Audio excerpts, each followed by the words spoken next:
Stand by to launch FanStream Sports. 3, 2, 1. Let's start. Hello, sports fans. Welcome to FanStream Sports. Nothing but pure sports. This is the JP Show. JP, it is so good to hear you back on the air. Stand by. Now, here's JP. Oh, boy. Oh, my. Sometimes you don't have to read between the lines. They just put out one of those, those flying things that go through there. What the hell? The flying banners? There's a name for these, and I can't. Flying banner? Like the airplane thing? Behind an airplane, yeah. Sometimes you don't have to read between the lines when they make moves. They put out and they fly it over the stadium.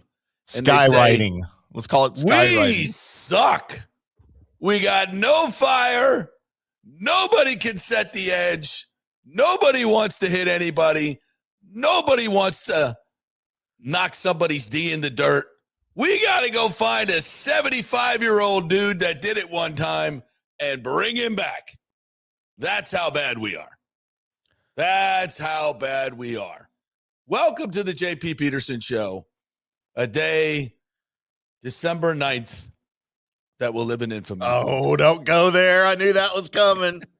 What are you doing? The day we decided What are you doing? to bring back JPP.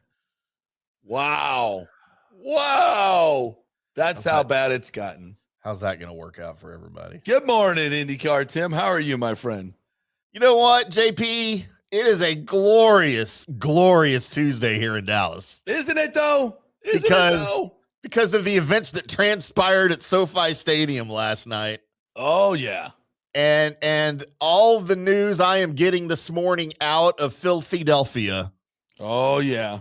As that city has turned in the worst possible way on their miserable excuse for a quarterback, and it's finally happening. They are done. What a Super Bowl. He Nope, was doesn't the matter. MVP of the Super Bowl. He has been the worst quarterback in the league in the last 5 weeks, and they're finally realizing it. It's just a phase. Nope, they are done, man. And it is so funny hearing them complain. It's just they'll be back. You know what the funniest part of last night was? I know we're not getting into Monday Night Football talk, but it was the best part of last night was seeing Jalen Hurts responsible for 2 turnovers on the same play. I laughed so hard. My kids came running into the media room like, "What are you laughing at?" I'm like, "Watch." Of course, they didn't understand what's happening. Watch this. Where are we going to watch? The Bucs lose to the Saints? How funny is it? No, it's funnier than that. My kids are Saints fans, JP. They know better. Oh, sorry. They had a good Sunday. You know, I love the Tampa Bay Buccaneers.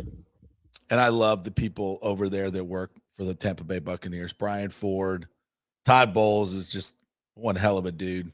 A great guy. So many of the players love him. Baker, Mike Evans, Chris Godwin. I mean, these are all men I admire so much. I admire them. So I would want them to marry my daughter. That's how much I think of all these men. They are, and boy, I wish they'd be a son-in-law. That'd be great. You couldn't handle that. Let me introduce you to my daughter, Shay. You couldn't handle that. Who I'm going to see this weekend. I'm so excited to Nashville. Oh, nice. Nice. See the snow, the Christmas snow. You can't get her out of Nashville, though. I mean, she's coming to Tampa, but I just had to get a quick trip up there. I miss her too much. But yes, I think so highly of all these men and this organization. By the way, TJ Rives is going to join us at 10:15 here. I think so highly of all of them. So to criticize them brings me pain. It does bring me pain, but it is my job. It is my job. And I feel betrayed. And I think some fans feel betrayed. And it's not for, they're trying. I don't think they're trying real hard, but they're trying. They're trying. Giving an effort a little bit. But this is a disaster. This is a freaking train wreck. 5-1, you come out the gate? 5-1? You're beating the Texans. Going on the road. Let them score. We'll come back and score. That's how cocky we are. That's how good we are. And we're going to go with Seattle and hang 38 on those Jags. Yeah. We can play. 49ers, come on. Get you some. Frisco. 30-19. Get out of here. The freaking Bucs. Now,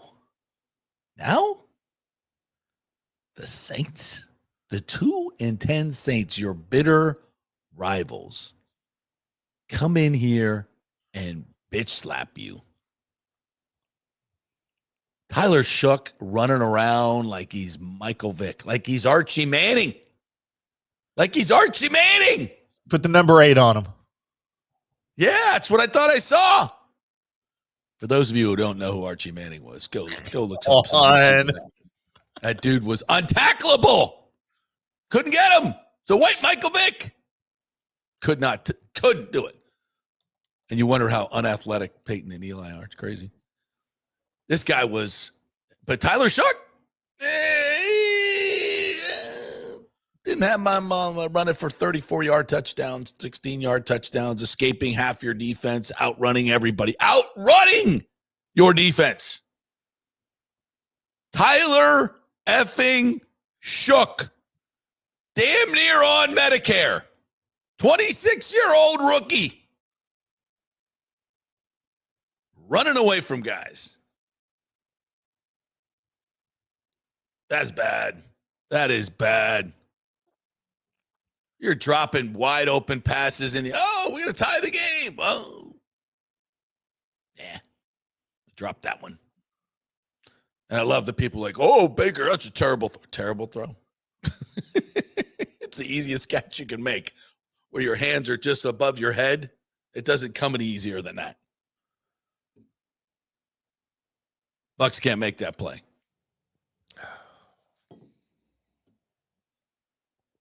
T.I. Jones ball falls right in your freaking lap. Here, we're going to hand you the game because we're the Saints. That's what we do. Here you go. Oh, you don't want it either. Are you tanking for a draft pick too? I thought that's what we were doing. You can't catch us. We're 2-10. You tanking? Sure looks like you're tanking for a draft pick. No? Oh, okay. Thought you were. I thought we really screwed up today. We had the number 1 pick in the bag, and then we went and won a game. Thankfully, the Titans were dumb, too. Yeah, we tried to hand it to you, but nah. You didn't want to take it. And now comes the coup de grace. On a short week. We usually don't even have time to work out players on a short week. We bring in JPP. That's right. It's 2018 all over again, baby. 2018. It's 2025? How old is he? How did he play last year? He didn't play last year. Okay. So he's about 3 years removed from being actually productive in the league. Oh, okay. All right. Oh, well. This is nothing against JPP. I love me some JPP. He used to come on my show and go, JPP, what's up? JPP. I'm like, yeah, what's up, JPP? JPP. We had fun. Love that dude, man. Love that dude. Brings energy, fire, brings all of it. And that's why he's here, And how freaking sad is it? What kind of commentary is it that you got to bring in an almost 37-year-old dude who is 3 years away from being productive in this league? That's how bad you are. What an indictment of your coaching staff.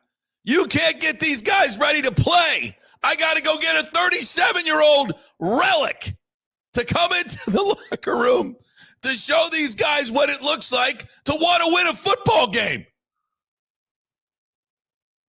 That's what I got to do. So, JP. This hurts me.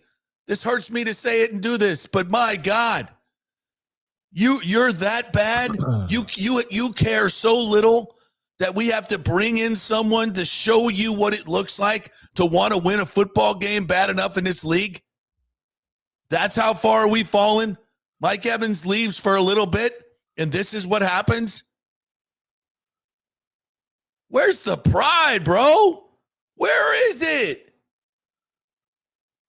We got to bring in JPP, and you know what? The dude could start on Thursday and play better than these guys. And I hope he does. I hope he damn does. Is there any way he makes the active roster? I hope so.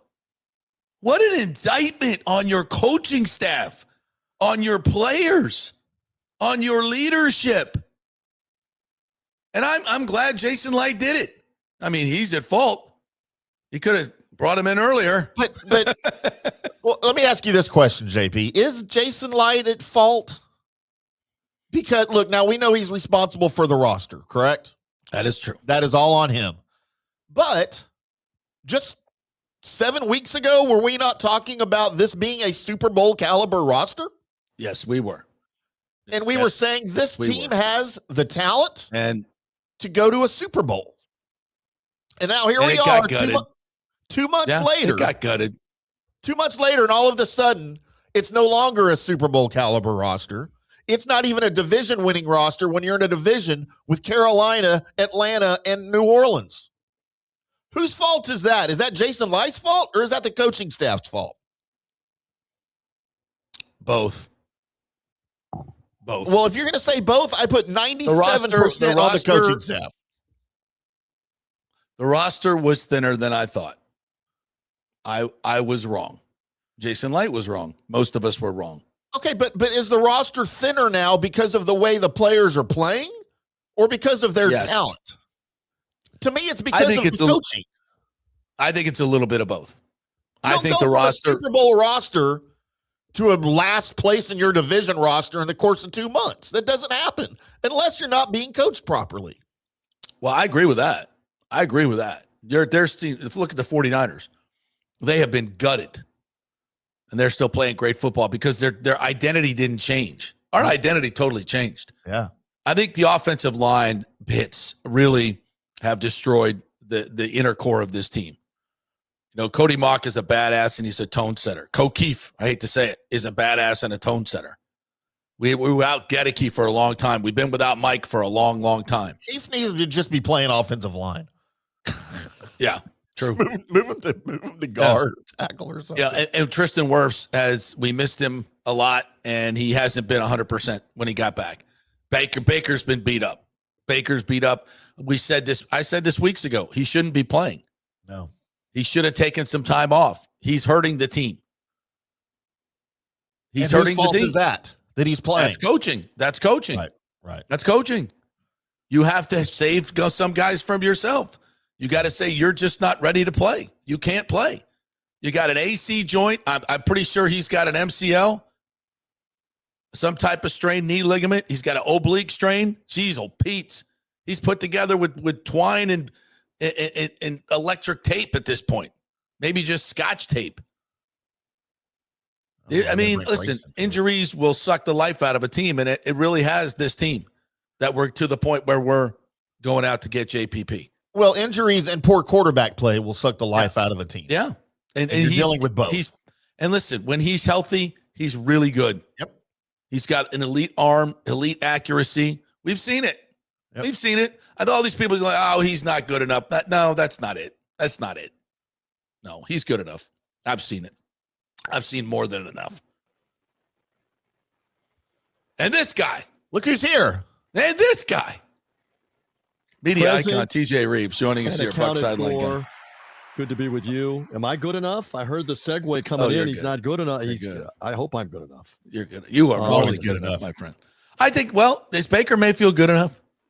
Everybody is now, Baker's terrible. He can't beat the good teams. He's not an elite quarterback, blah, blah, blah. I'm like, look, the dude is absolutely about 30%. We'll put this hat on first. I didn't know which hat you were going with first. Yeah, let's go. Let's go Bucs hat first. on. We're going there first. Timmy's got it over the shoulder. How are we feeling about it? Listen, how are we feeling about the Bucs here? 45 years of being in this market, the Buccaneer fans' favorite quarterback has always been the guy who's not playing or the guy that's somewhere else. Yeah. I mean, we're going all the way back to like when they didn't want Doug Williams anymore here and didn't think he deserved to be paid. How did that work out, by the way? And just on and on about Steve Young, get out of here. Steve Young, because he was, subjected to the Lehman Bennett disaster. He wasn't good enough to play here. I thought it was because he was left-handed. Yeah, but I mean, on and on and on about who should be playing, who should. The problem is not number 6. While we start the conversation, the much bigger problem is the defense. Yeah, you have got to get it figured out on defense. I'm not revealing a nuclear secret here on the JP Peterson Show on you are not JP. That really going back to the Buffalo game where number 6 and the offense did more than enough to win that game. And defensively, you could not stop Josh Allen in the second half of that game. Now, in fairness, nobody else is really stopping him in Buffalo either. Ask the Cincinnati Bengals Sunday in the snow. Yeah. But you come from that game to the Rams game where you basically had no chance because of the non-competitive. They could have scored 60 if they wanted. You come back home with Arizona and you ham and egged a way to win, but a lot of it is the defense giving up yards, giving up touchdowns, giving up some time of possession. Yeah. And then you come to Sunday. The only good news for me, 2 things as we sit here on Sunday. Number 1, I finally dried out. And I think that was long about 11 p.m. or it may have been Monday morning after standing in the rain and the deluge. Did you have a poncho? Did you go poncho? I had the full rain gear on.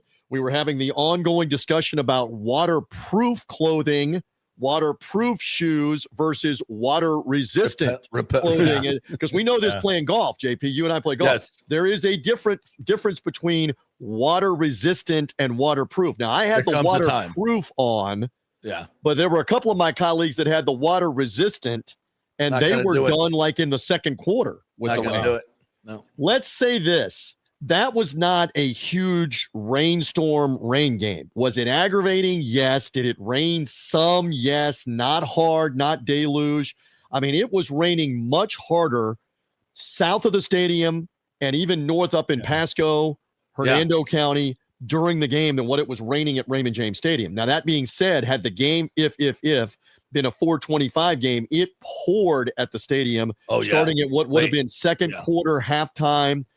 On my drive home to the palatial northern suburbs of Tampa Bay, the mean streets of Lutz, Florida. Yes. It was raining so hard that I had to slow down to about 30 miles an hour with the lights on, not the hazards on in the dark. Don't do that. Pouring. All right. We didn't have, my point is, we didn't have that on Sunday. It was wet. It messed with the wet football. The field was definitely wet and getting chewed up, but that was the same for both teams.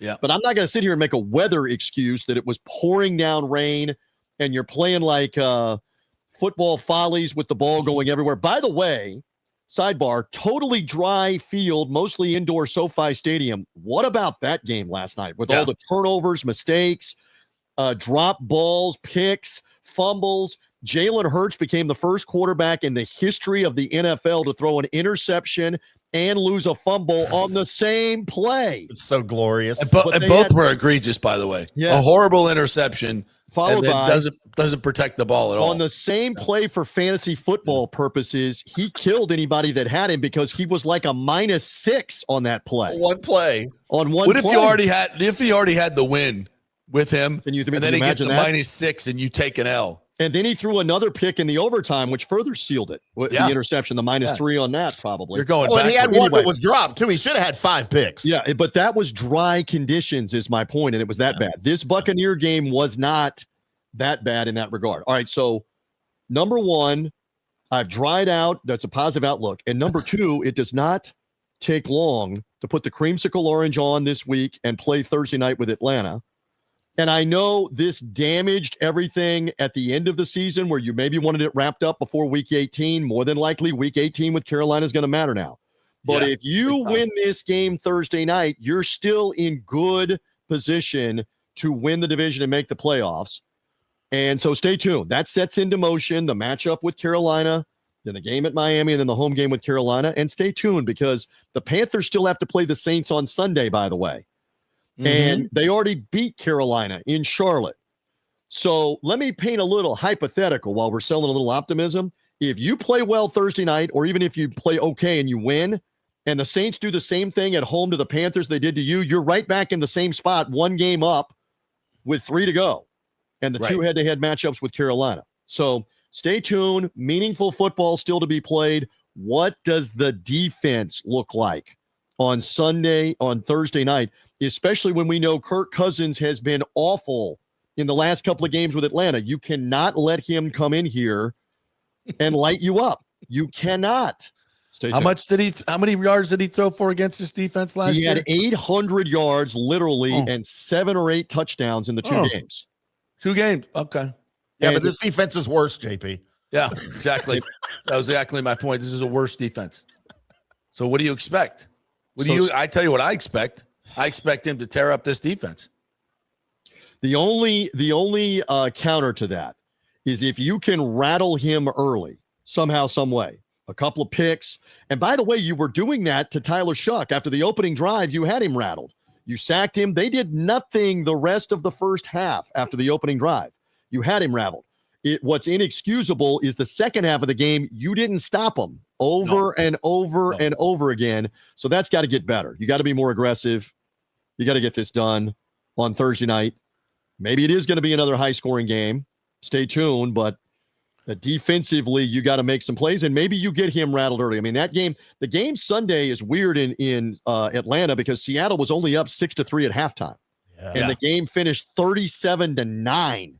Yeah, they put it on them in the second half. So stay tuned with what we're going to see on Thursday. Massive game. Huge game. You got to have it. Gotta have it. Yeah, you're in playoff mode like you were last week, and that looked great. Yeah, well, yeah. I mean. And I used the phrase to Baker Mayfield about, was it a wake-up call? And he said, at this point in the season, if anybody needs a wake-up call, you're in the wrong building. That was his line to me. And he's right. Yes. Yeah, and that's what my rant this morning was, and I love JPP. But if you got to bring in a dude who's 37 and hasn't played any meaningful football in about 2-3 years, and I think it should be a message to everybody in that locker room and every coach that you lack fire, you lack professionalism, you lack a lot of things. I mean, this team is so flat. And I know there's really good players out there. I've seen it. I saw it this year. It's a really good football team at the beginning of the year. What the F happened? Like, what happened? Long season is part of it. I'm not making excuses. Injuries have gutted this team. There's no question about that. But everybody's dealing with similar things of banged up. To what extent? So there are answers. And here's the other thing. Your fortunes can turn quickly. Absolutely. Because if you win this game Thursday night and get some confidence and you find a way to go win in Charlotte, if it comes everything to it, looks different. You are tremendous. So it is kind of week to week here on this. It is so week turn when your you lose like around. this, you never think you're going to win again. When you lose 4 out of 5 and you lose to a 2-10 team, and by the way, the Bucs aren't the first team to have to do this. There are many playoff teams that have just laid an egg on a week-to-week basis. It happens all the time. But this particular team looks very listless. It looks devoid of really any passion whatsoever, and that scares me. That's the part that scares me. When Levante David is leaving the locker room early, that scares me. He's the heartbeat of your team. And again, that has almost never happened in his 13 years here. Never. He's tired of standing and answering about things that he's not responsible. I would be too. Yeah. I would be too. But 6 plays with emotion and with fire, and they respond to that. Yeah. You just got to be on point Thursday night. You got to be ready to go, especially defensively. So stay tuned. Let's see what it looks like Thursday. I'll throw in my outside observation here because I've seen this on some teams that I follow very closely.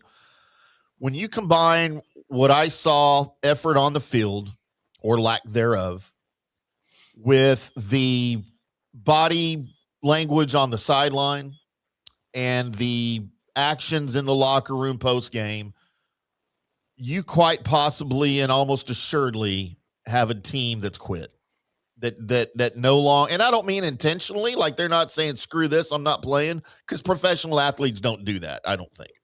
But you've got guys that are so dejected emotionally and mentally. They're so worn physically that they're done. Like they're done. Well, I think I won't go along with the word quit, but they are psychologically damaged, and you're waiting for the next bad thing to happen. What's going to happen next? And you can't play that way. Yep. So I would just couch it as confidence problem. It's like Top Gun, right? Where Viper and Goose has died. Viper and Maverick are having the conversation. Yeah. And he says to him, the truth of the matter is you have a confidence problem.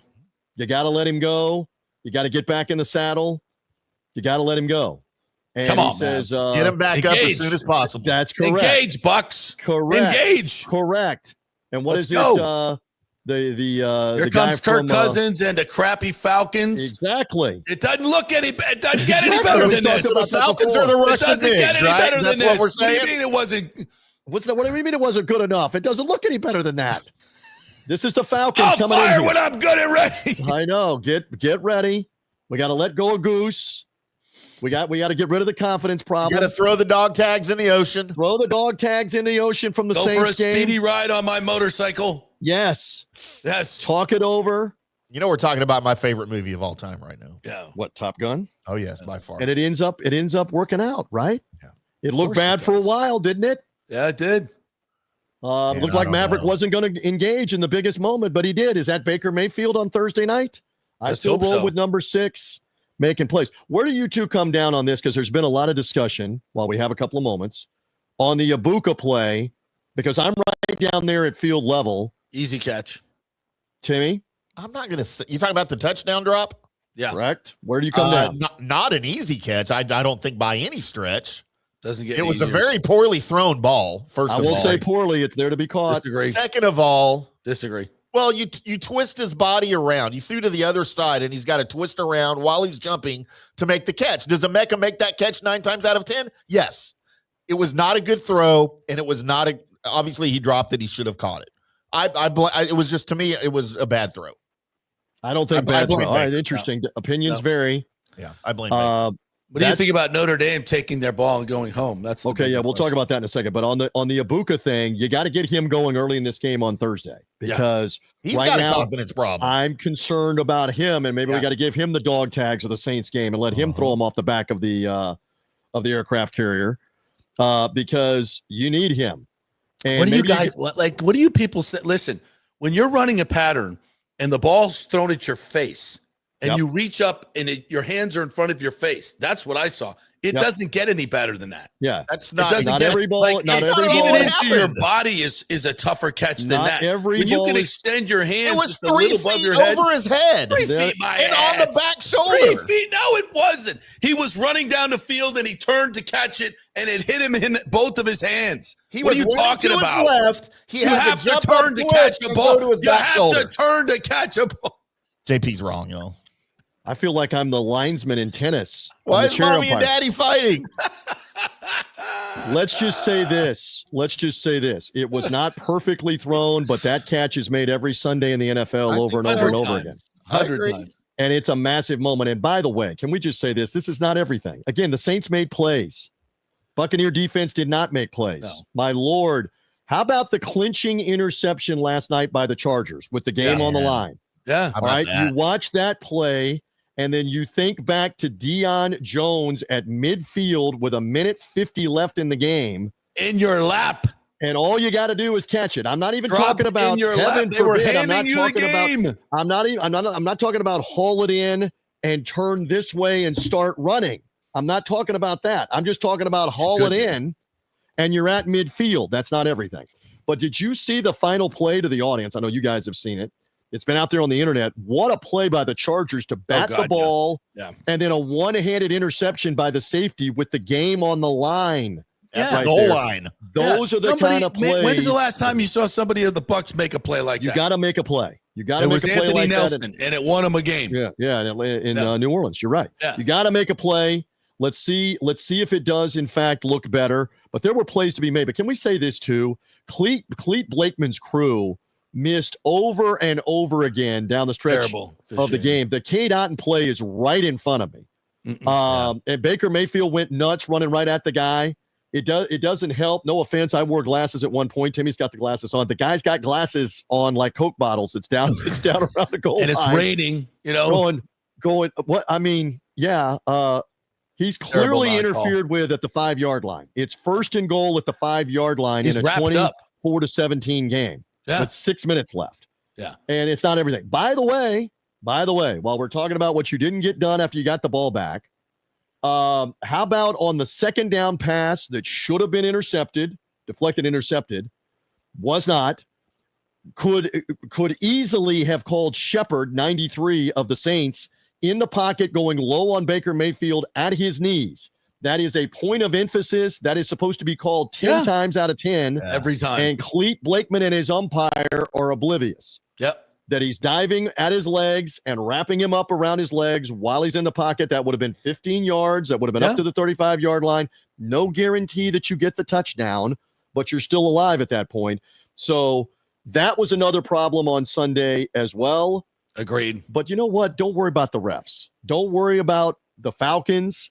Bijan Robinson, speaking of guys with confidence problems, he's got a fumbling problem right now. Get that ball out of there.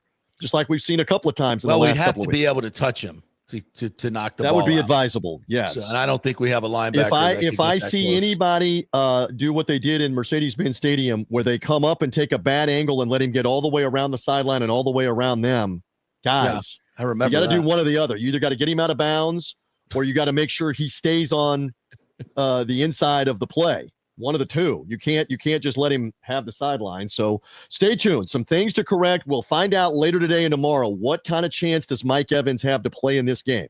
In particular, you're worried about re-injury to that collarbone, obviously.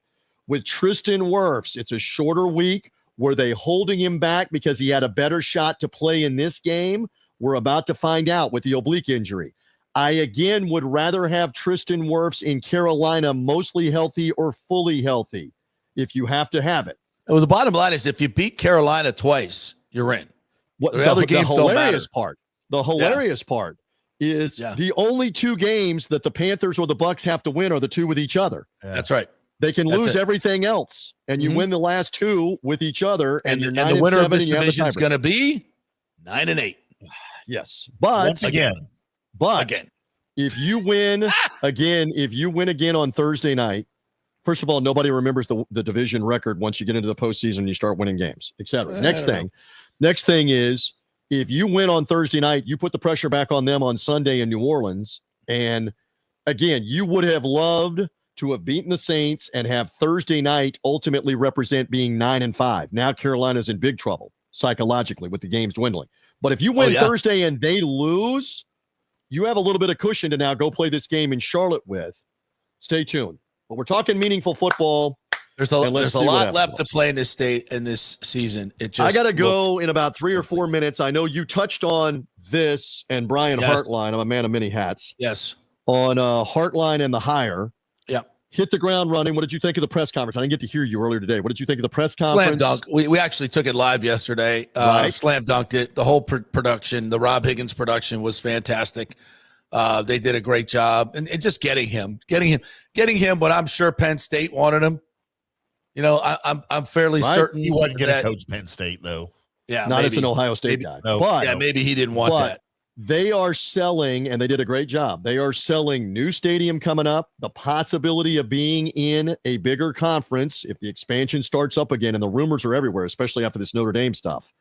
That does the Big Ten just go for it and go get Notre Dame, Virginia, North Carolina, and anybody else they want to go get and suddenly have like a 22 or 24 team Super League.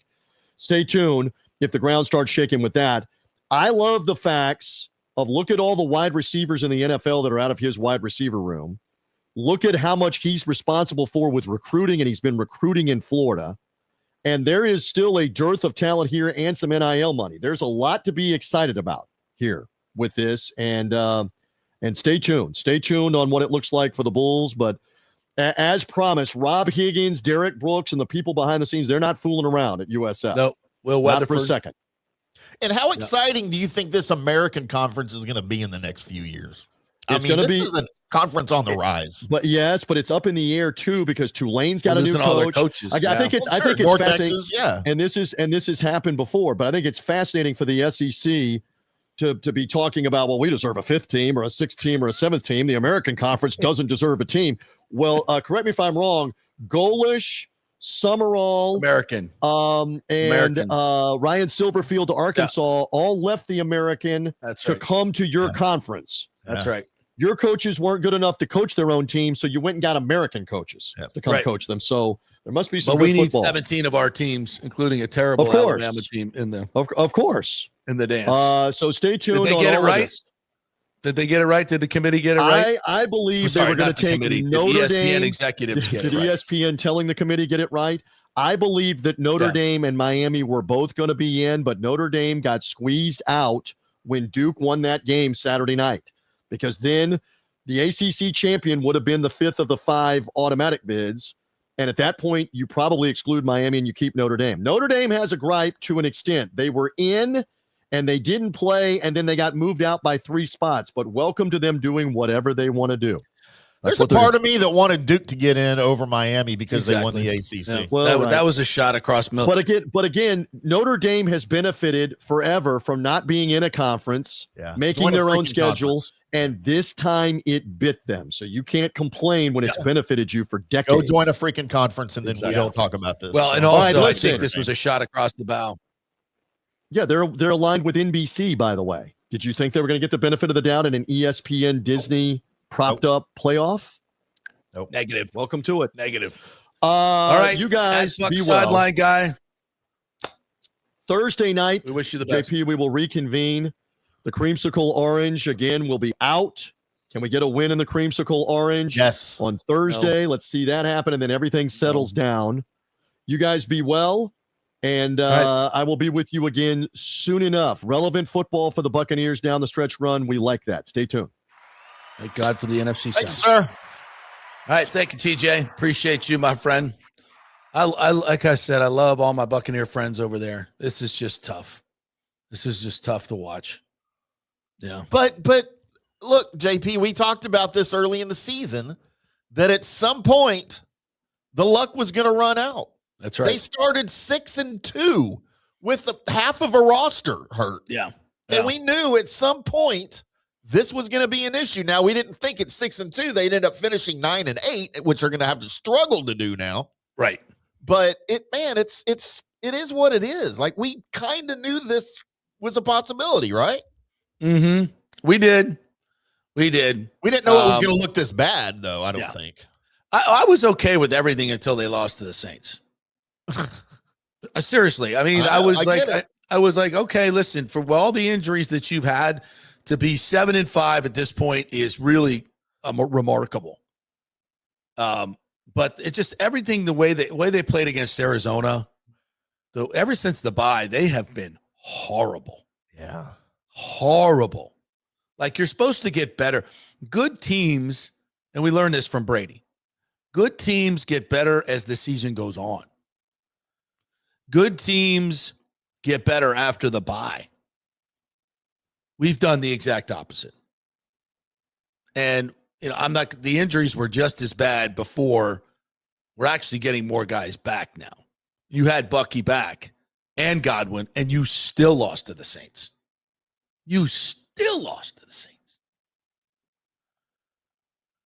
That's bad.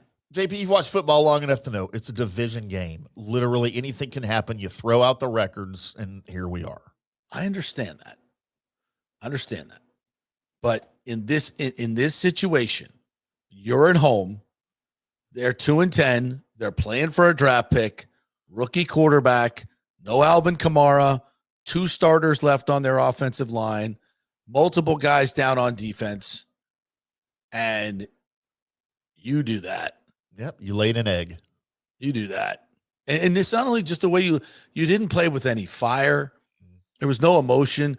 I haven't seen one physical hit from this defense all year long. I can't remember one where somebody went up and smacked somebody. Can't remember one. It hasn't happened.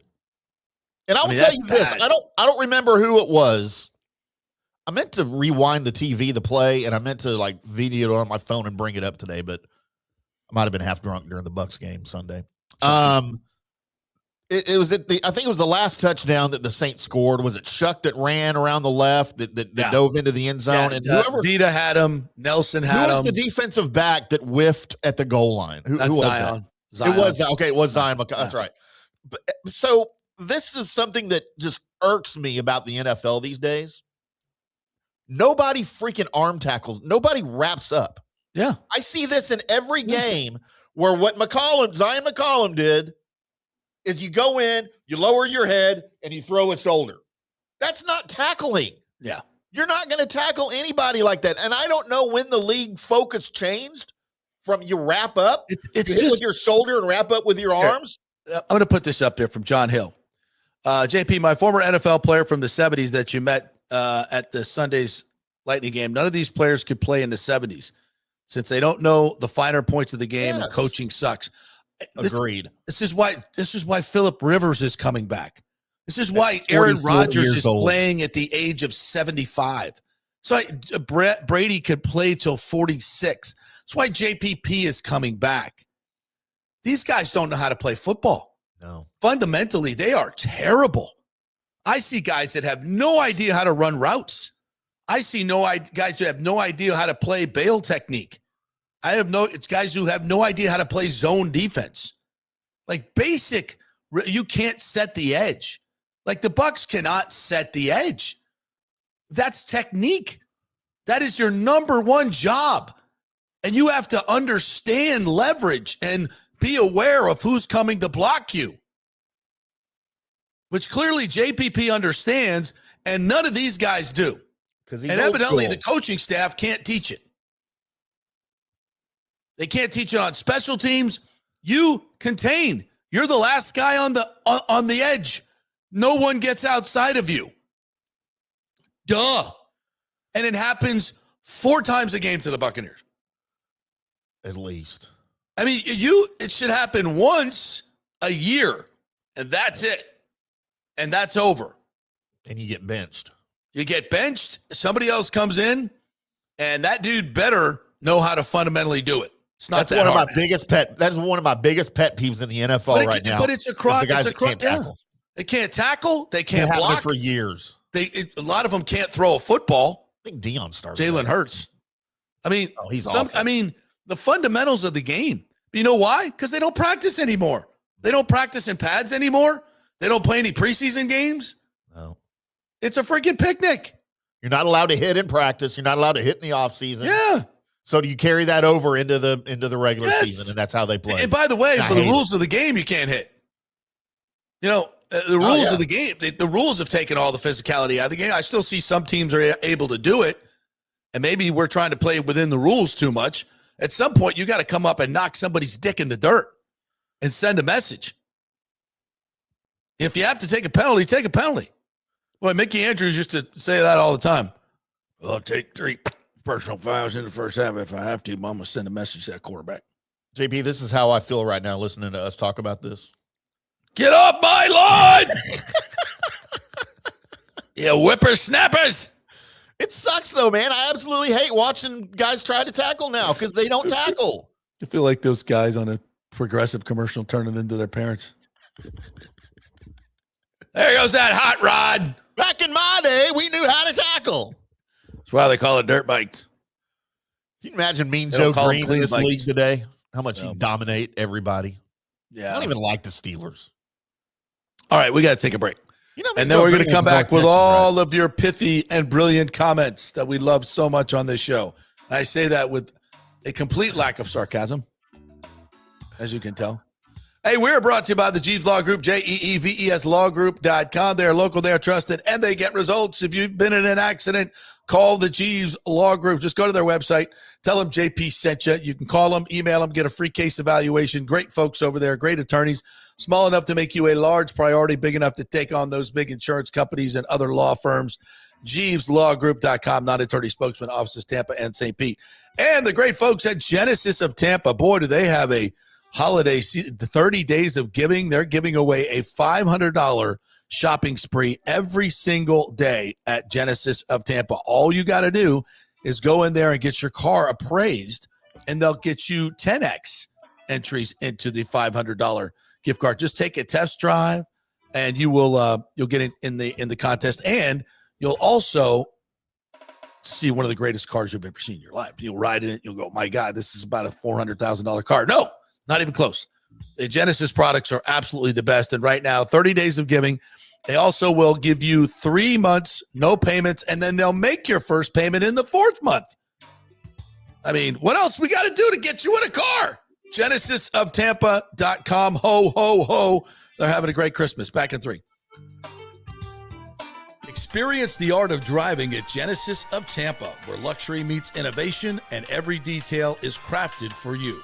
From the bold G70 to the refined GV80, Genesis delivers power, elegance, and technology years ahead of its time. Book service online, and our Genesis Experience advisors will pick you up and drop off your vehicle. If available, you can enjoy a courtesy car while yours gets a complimentary interior vacuum plus a generous offer for your trade. Every new Genesis comes with the Miracle Advantage Plan, 10 years or 250,000 miles of powertrain warranty and 4 years of complimentary maintenance.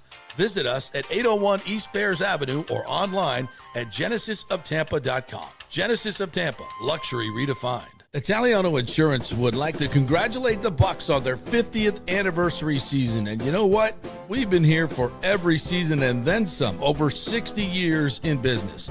We've seen some smart coaches with great game plans, but if you don't have flood insurance or business insurance, that's a terrible game plan. That could ruin you financially. You don't want to take that L. So call 813-877-7799 and let their friendly agents quarterback your insurance and save you big money. Italiano also sponsors our FSU report every week. So go Noles. 813-877-7799 or go to italianoinsurance.com. JP here for Riveters, the official sports bar and grill of the JP Peterson Show. We're located just south of Ray J and Steinbrenner Field, so it's a great pre- and post-game spot, and the happy hour is amazing. Monday through Friday, 3 to 7. Check out these specials. $3 Bud Light drafts, $4 domestic bottles, $5 wells, $6 premium wells, $6 cocktails like margaritas. That's unheard of. And the Riveters food is freshly made daily. No freezers. Happy hour food specials include $3.50 tacos and barbecue sliders. $6 you get edamame or chips with the beer cheese, which is amazing. $8 buffalo chicken dip, my favorite. The truffle fries, chili cheese fries, also $8 at happy hour. As well as other specials throughout the week, including Taco Tuesdays, you get $3 tacos, and Wing Wednesdays, 7 o'clock to 1 a.m. in the morning, you get our amazing wings, 5 for $5 and $5 wells and wines. That's a good Wednesday night. So if you're tired of the preppy, overpriced, generic sports bars, come see the amazing, friendly bartenders and staff at Riveters, where customer service really matters. Riveters, just south of where the Rays and Bucs play. We'll see you there. Although it may seem tempting to go without health care insurance, the financial risk far outweighs the gain you may experience. For example, did you know if you simply broke your leg, it could cost you nearly $7,500?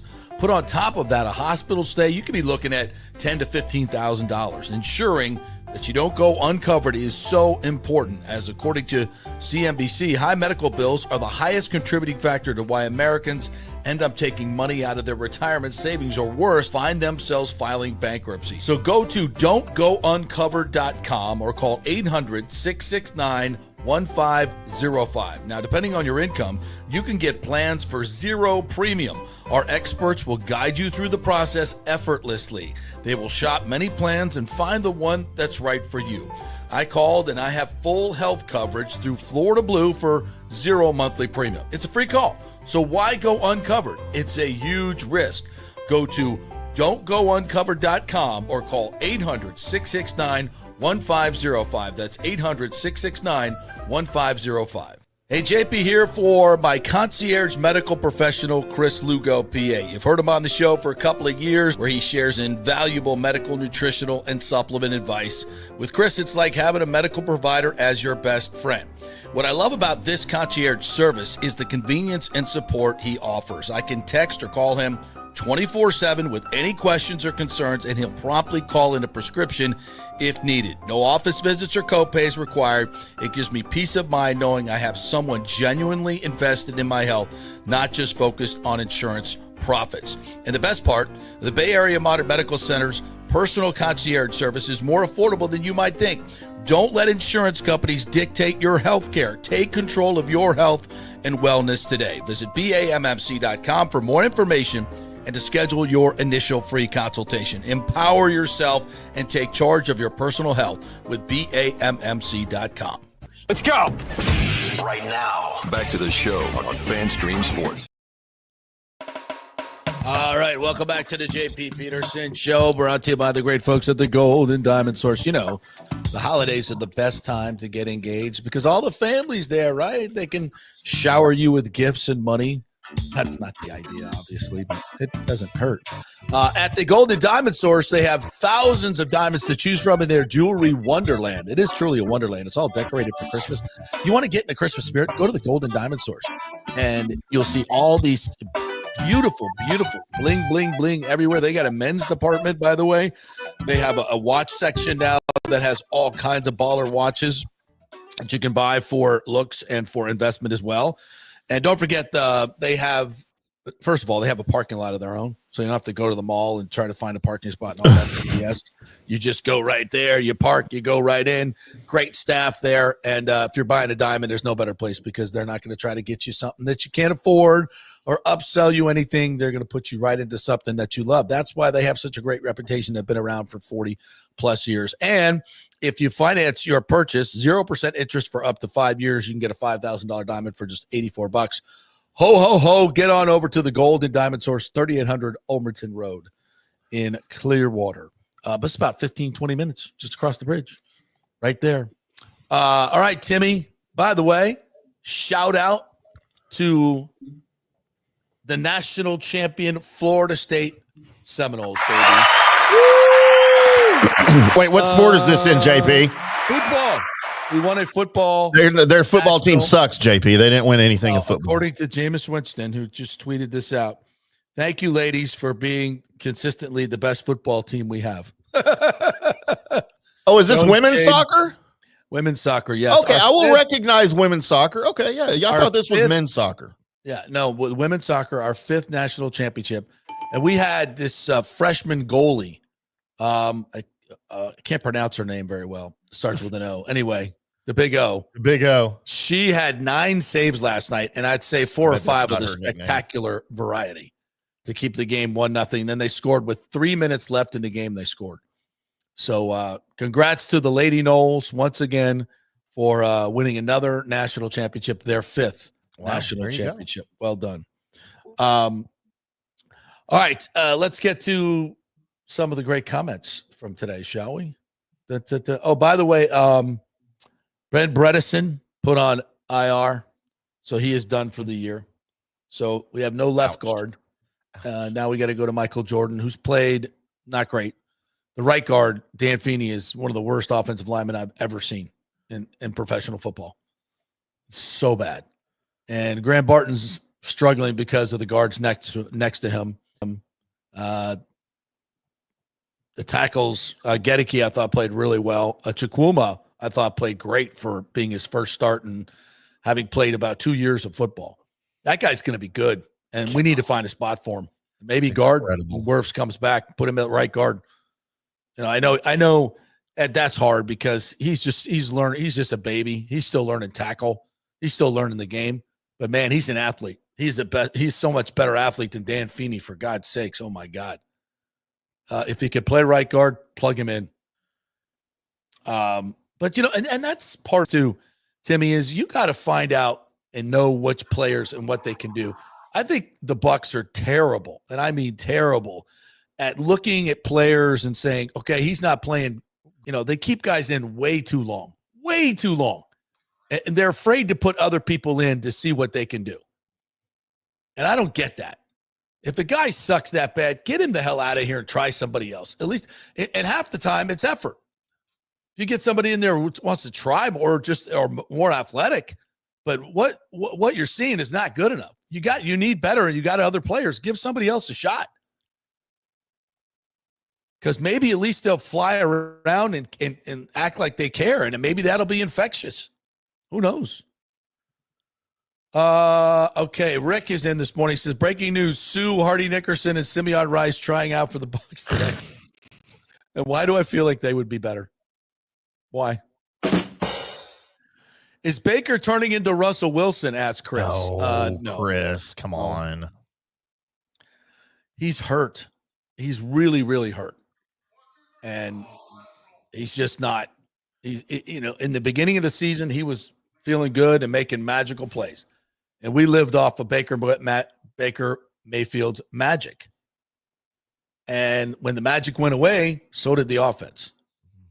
The last 3 weeks, his quarterback rating has been in the low 70s. But in terms of throwing the ball down the field, Nicky Numbers had it just yesterday. He is by far 4 for 29, 4 for his last 24 of passes over 10 yards. That's 16.7%. That is dreadful. They can't throw the ball downfield, and everybody knows it because he doesn't have the time to let those routes develop. He's getting early pressure. Well, yeah, and I don't think he's got the strength right now to make those throws anyway. Yeah, and he can't. He doesn't have the accuracy or the velocity to make those throws. Those are the tough throws. Those are and some of the best throws that he makes.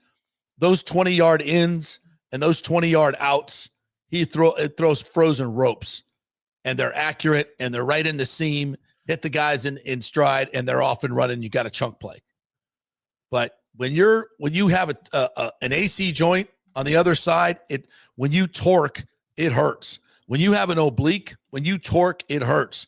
When you have a knee injury on your plant leg, you can't plant and throw. These are all mechanics are a huge part of why he's such a good thrower of the football. He's not big enough, like say like a Josh Allen, to be able to throw from different angles and still get a lot of velocity on it. He has to be able to step into the throw and use all his perfect mechanics to get the juice on it. And when you getting pressure up the middle and you're a smaller dude, first of all, it's hard to see because there's no lanes. And then you can't step into the throw. You can't get the ball downfield. And that's where he's at right now. Yep. So unless he gets out of the pocket, he's not going to be able to get the ball downfield. And the protection is not good. So it's hard to get out of the pocket. They're mush rushing him. They were spying him for a while. And I said it right at the Lions game. I said, this is going to be a problem for Baker moving forward. Every team's going to do this, and every team has. And we don't have an answer for it. We don't have an answer for it. So, JP, this is interesting that the comments from our X stream are showing up on StreamYard because that's new. They didn't used to do that. So that's great. Really? I love that. Yeah, no, it was not supported before. So that is a brand new feature that we're seeing comments from people on X. I love that. No, Ashley usually comments on X, and she's been. But either way, that's great to see. Absolutely. Michael LaRue says, I thought the JPP signing was a joke at first. Yeah, me too. It feels like a panic move, but how bad the current pass rush has been, it might not be the worst idea. Yeah, it's a sign of complete desperation. No question about it. Michael LaRue continues, says Jason Light has done such a poor job replacing JPP and Shaq Barrett that he's now brought both of them back out of retirement. Great point. It's valid. Yeah. Yeah. That's what you got left. Well, listen, we loved the Ibuka pick, and we still do. And I think he's going to be great. But it comes with a price. And so does the Parrish pick. And so does the Benjamin Morrison pick. Yes, we needed better defensive backs. We needed another wide receiver. Yes, we did. We also needed an edge rusher. Now, I know the plan was to get Hassan Reddick on a show-me deal. And listen, at first I was like, then I warmed up to it. Then we met him, heard him talk, a big game. I loved him. Saw his presence on the field, how quick he was, how physical he was. And early on in the year, he played really well. But it hasn't sustained. And that's what happens with older players sometimes. You want a great edge rusher, go spend a big-time draft pick and get one. Or go trade for one and give up a couple of first-round picks. Yep. Because they're hard to find. They're really hard to find. And frankly, the Bucs have not put any serious resources into it. When's the last time they took an edge rusher with the first round pick?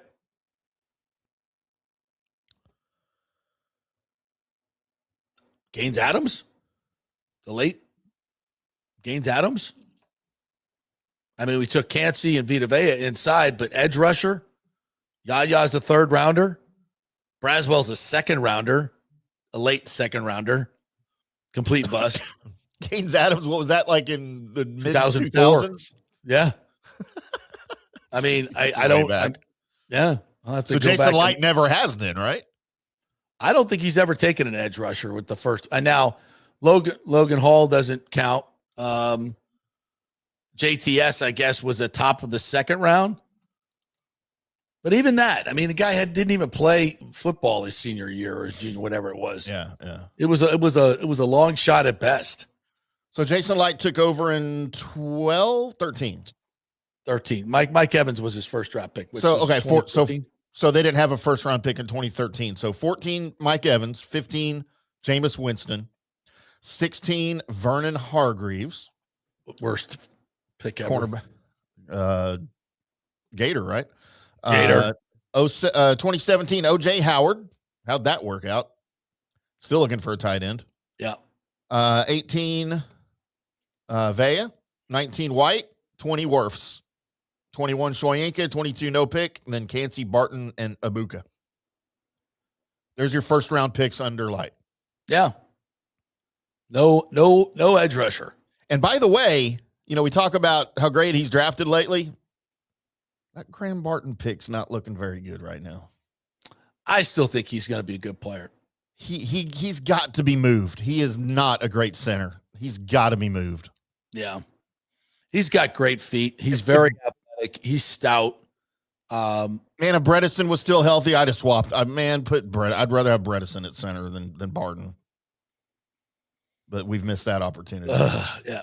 Joel Forsland says 3-0 start, but 2 of those wins were against the awful Falcons and Jets, and they could have easily been losses. True. The clues were there. Some fans just chose not to see them. You're winning games, bro. You're 5-1. You're 3-0. You're 5-1. You're winning games.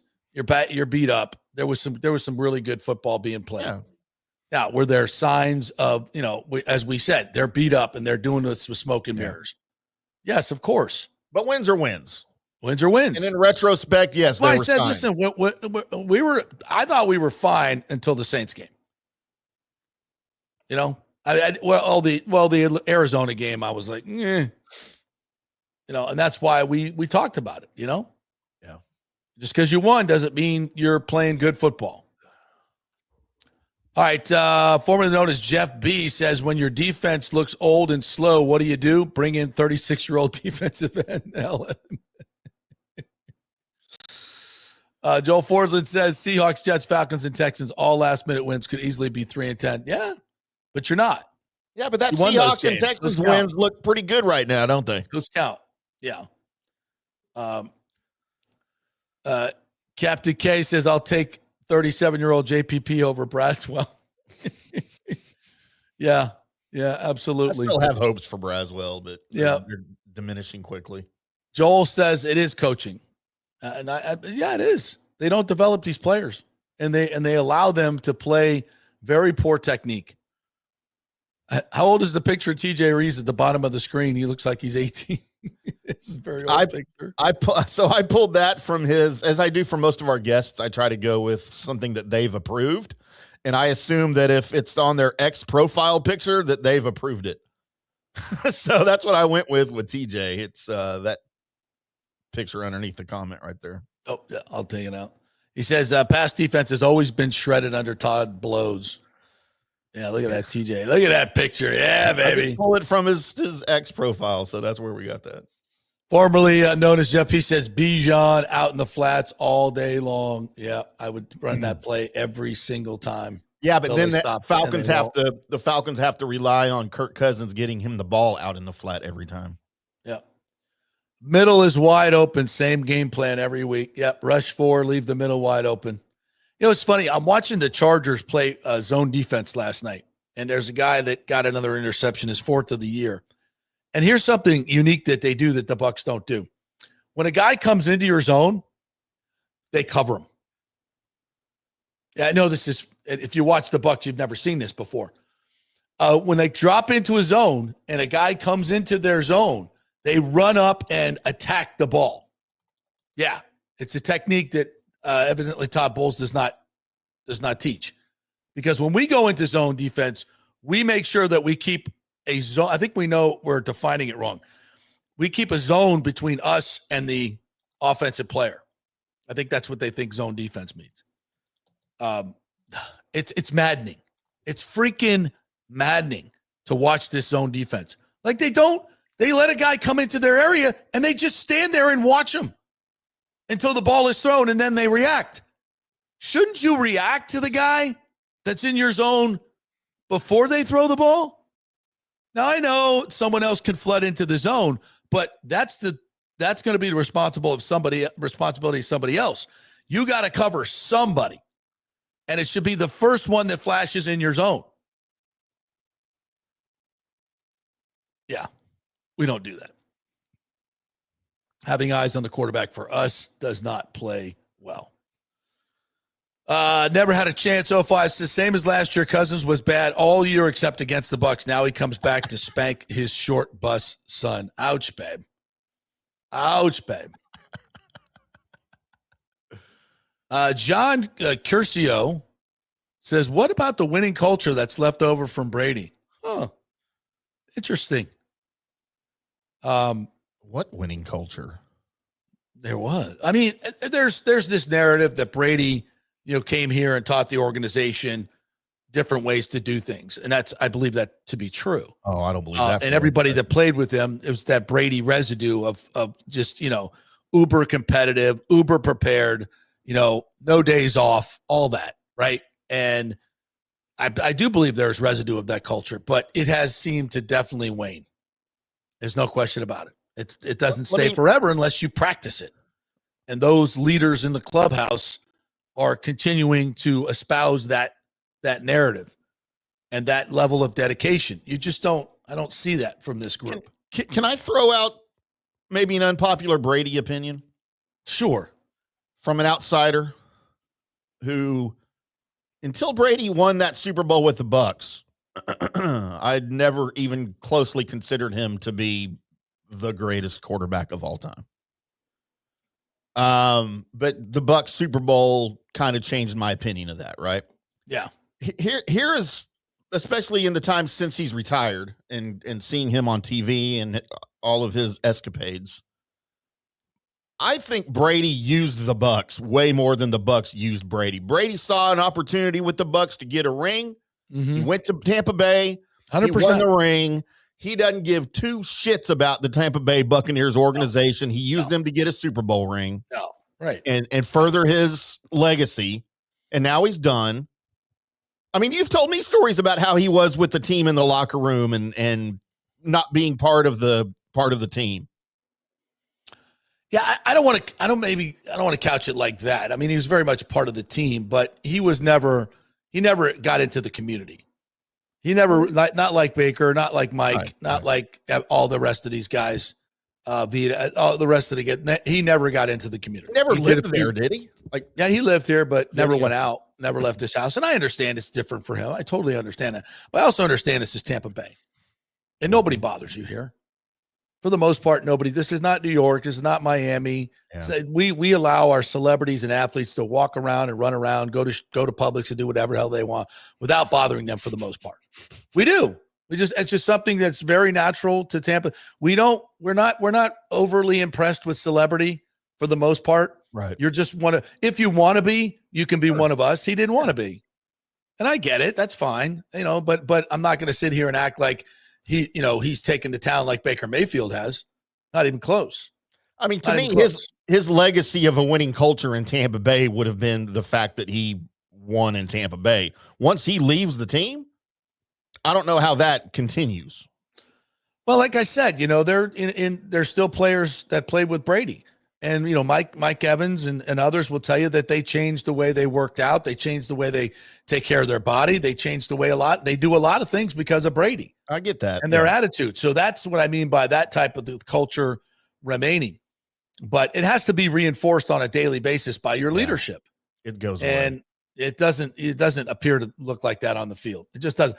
And this is the wonderful thing about football, if I may get a little nebulous here. It shows your underbelly. It exposes all of your flaws and all of your greatness, because it is such a test of the complete human being. The complete human being. It is a grueling test of your toughness, your mental toughness, your physical toughness, your emotional toughness, your acumen, your ability to think under pressure, under physical pressure. And even if you played the game at a high school level like myself, you understand this. And you understand that there are times in a game where you can't play anymore. Like you can't walk. You just got hit on your leg. And you try to get off the field and the coach says, I got nobody else. You got to keep playing. And you keep playing. And you're like, oh, I didn't know I could do that. I didn't know I could do that. I pushed myself further than I thought I could go. And you have to routinely do that to be a great football player. You just do. It's the ultimate test. Well, to me, warfare, battle. Okay. Right. That's the ultimate test of what I'm talking about. Football's as close to that as you possibly can get, in my opinion, legally. So it tests you. And if you're not doing the absolute perfect process every day, time in and time out, somebody else is. And when you step out onto that field, it is uber competitive because of the money at hand.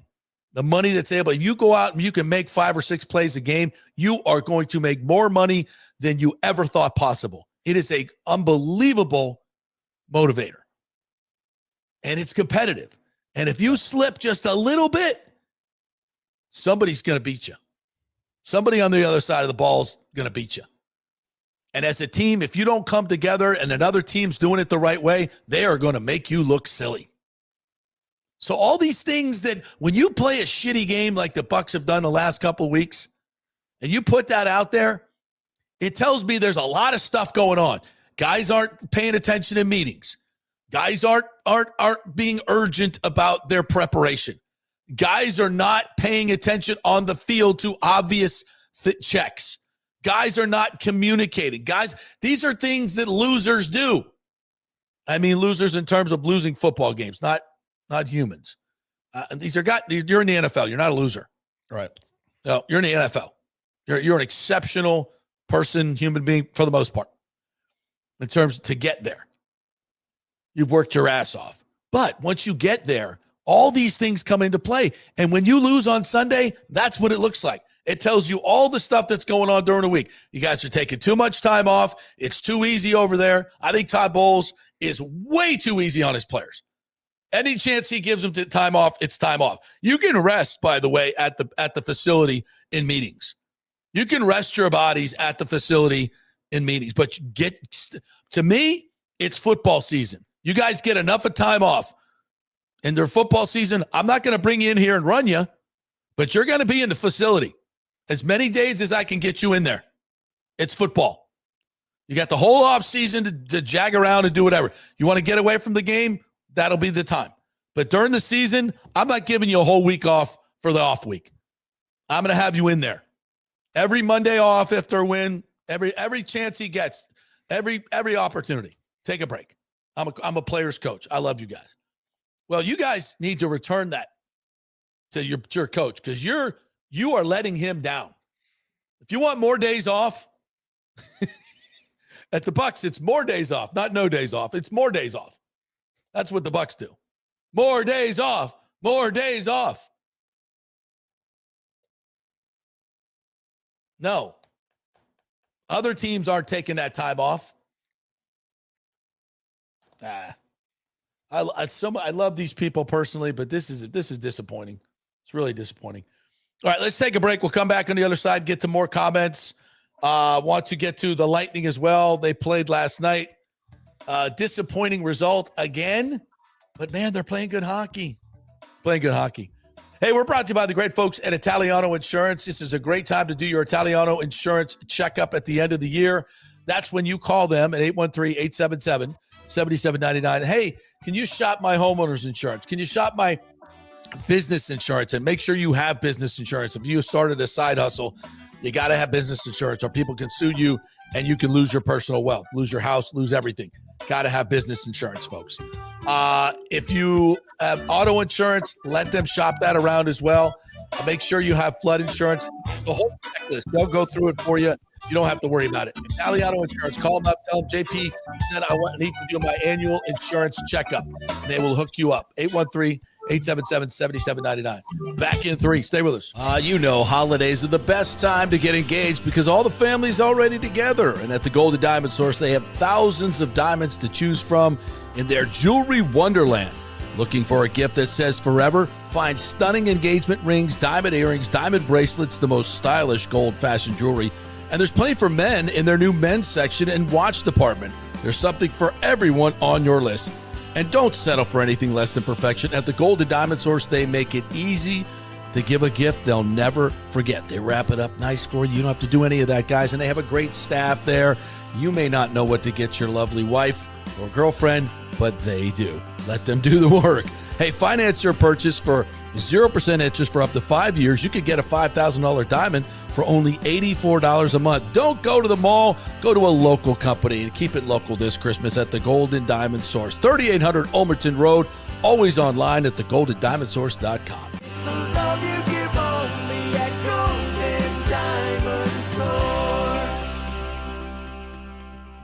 JP here for the Jeeves Law Group and my man, Scott Jeeves. If you're going to hire an attorney, do you want some guy looking for a quick settlement and a quick buck, or do you want an attorney with some chops?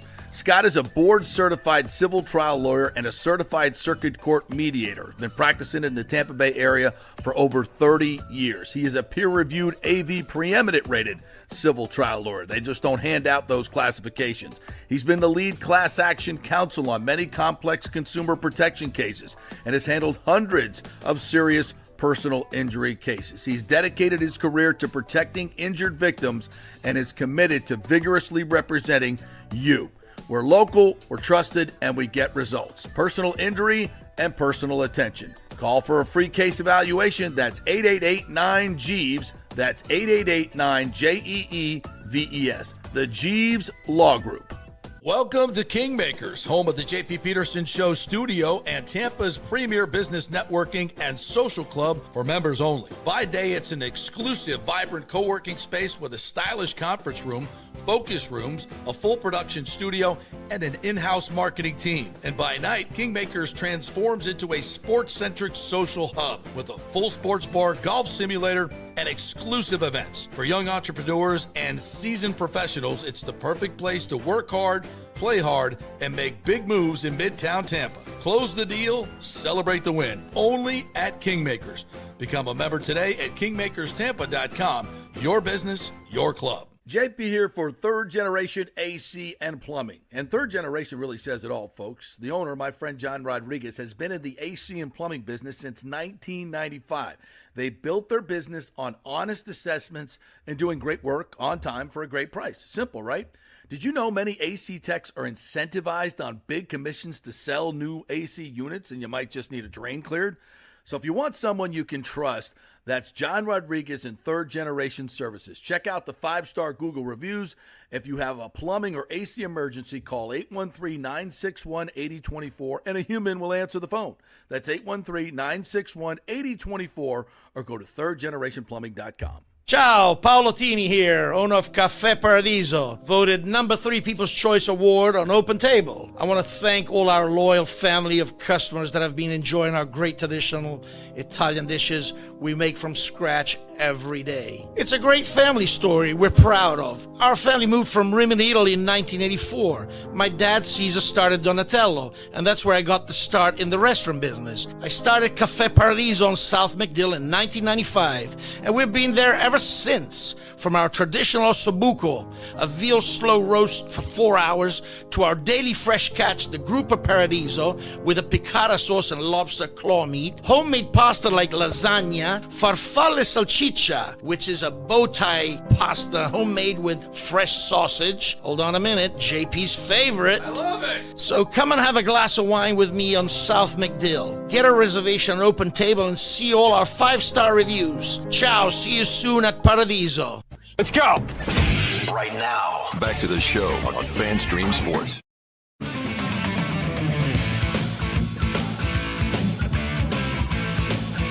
All right, welcome back to the JP Peterson Show. Sorry, checking my Twitter. My Twitter. Hey, welcome back. Brought to you by the great folks at Riveters. Riveters is your place to go party and pregame before Thursday night's Bucs Falcons game. Why do you say that, JP? Well, because it's easy walk to the stadium, less than a mile. It's going to be a beautiful night, hopefully. And they have the best food, the best prices. You can go to happy hour 3 to 7. Get $3 domestics, $5 wells, $5 hazy IPAs, by the way, but they make right there. Absolutely phenomenal. You can get the $12 wings. You get 8 wings for $12, and the big wings. It's a meal, folks, and it's the best wings.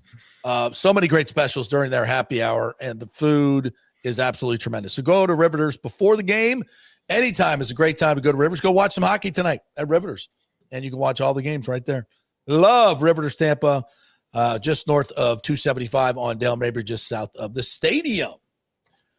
All right.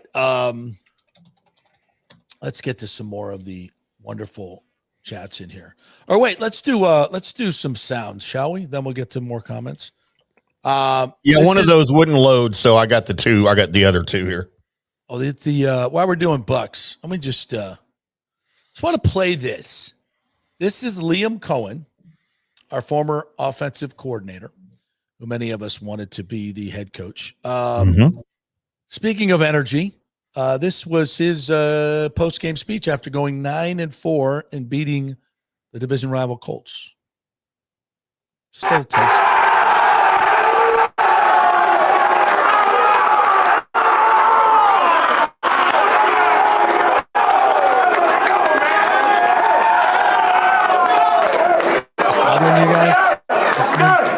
That's how y'all set that. Oh, set that. Oh, guys, so proud of you, man. So proud of you. Talk about complimentary football at its finest. Complimentary football. All 3 phases dominate.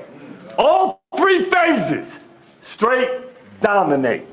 Guys, I'm so proud of you. Man, that's a big win, baby. That's a big win.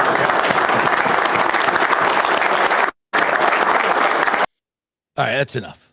That's enough. I watched that and I went, man. Listen, I love Todd, but this is it's turned out to be kind of a have that. Is that what you're saying? You'd rather have that? Yeah. Yeah, I'd rather have some fire, man. And I've seen Bowles in some of the post-game wins. He gets it going a little bit. I mean, 63 years old. What's that? He's 63 years old. I know. Although Pete Carroll's 72, and you'll see a lot of that out of Pete Carroll, but where's that getting him right now? It's just not, it's not who Todd is. And I get it. He's won division titles, but, his record as a head coach here and at New York is not great. No, it's not. Barely over 500, 1-3 in the playoffs. Tony Dungy had a way better record and got fired. John Gruden had a way better record and got fired. The only reason you have the division titles is because you're in the worst division in football by far. With that record, in any other division over the past 4 years, you wouldn't have won it once. I think one other division, 1 or 2 other divisions over the 4-year period. That's part of it. It's an emotional game played by emotional, highly driven men. And I feel like your leader just has to be a little bit more emotional and plugged in and relatable to the players. Not relatable like I love him like a dad. Best friends. Yeah. Yeah. He's my dad. He gives me lots of time off. I just don't think that gets it done in this day and age. Look, I understand the Todd Bowles situation.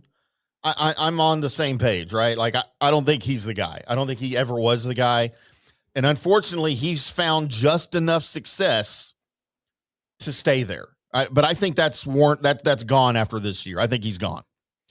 But that being said, man, I want no part of Liam Cohen anywhere near my organization. Why? That dude is the biggest snake in the grass. Because of the way he left? That's part of it. But JP, you know, we've heard things about dude, him. You've been around this long. Operates. You've been around this long, and you've seen how these coaches operate and get new jobs. Yeah. And you think what he did was out of line? No, it was in line with the industry. Well, then what are we talking about? I want him anywhere near my team. Wow. All right. That dude's the biggest snake in the grass among many snakes in a lot of grass. Based on the way he left Tampa Bay. Well, that and other things that we've heard about him, that we've heard that's just how he operates. If that's the case, I don't want him anywhere near me and my team and my daughter.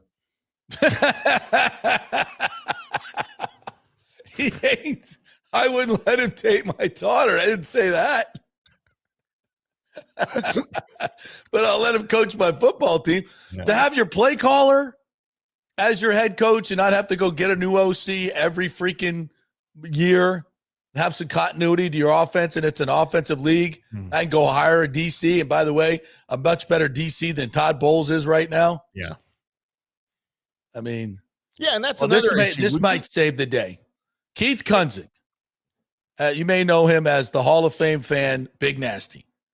He said, fan base needs a jolt. JPP is back. You think Big Nasty has one more game in him, JP and TJ?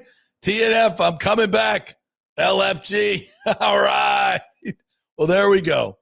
Big Nasty's coming back for the creamsicle game. Maybe JPP and Big Nasty, maybe we got a shot. Maybe we got a shot. Can we bring back Shaq Barrett in his prime as well, and Ndamukong Suh? Levante David from 5 years ago. Yeah, that was a nasty defense. Back when Winfield was making plays. Michael LaRue says, all offseason, the Bucs kept saying Reddick would fix the pass rush and Servassier would fix the pass defense. Were they saying that because it was the best they could do, or did they actually believe it? It's a good question, Michael. You drafted Servassier. He showed you something the first 5 games of last year, 4 games, whatever it was, before he got hurt. You thought you saw a lot in practice from him that you thought was really, really good. And then when he came out and he couldn't play. Again, nothing exposes you like the NFL. You could simulate things in practice, and you thought you had it in the first 4 games. Sometimes guys lose their confidence.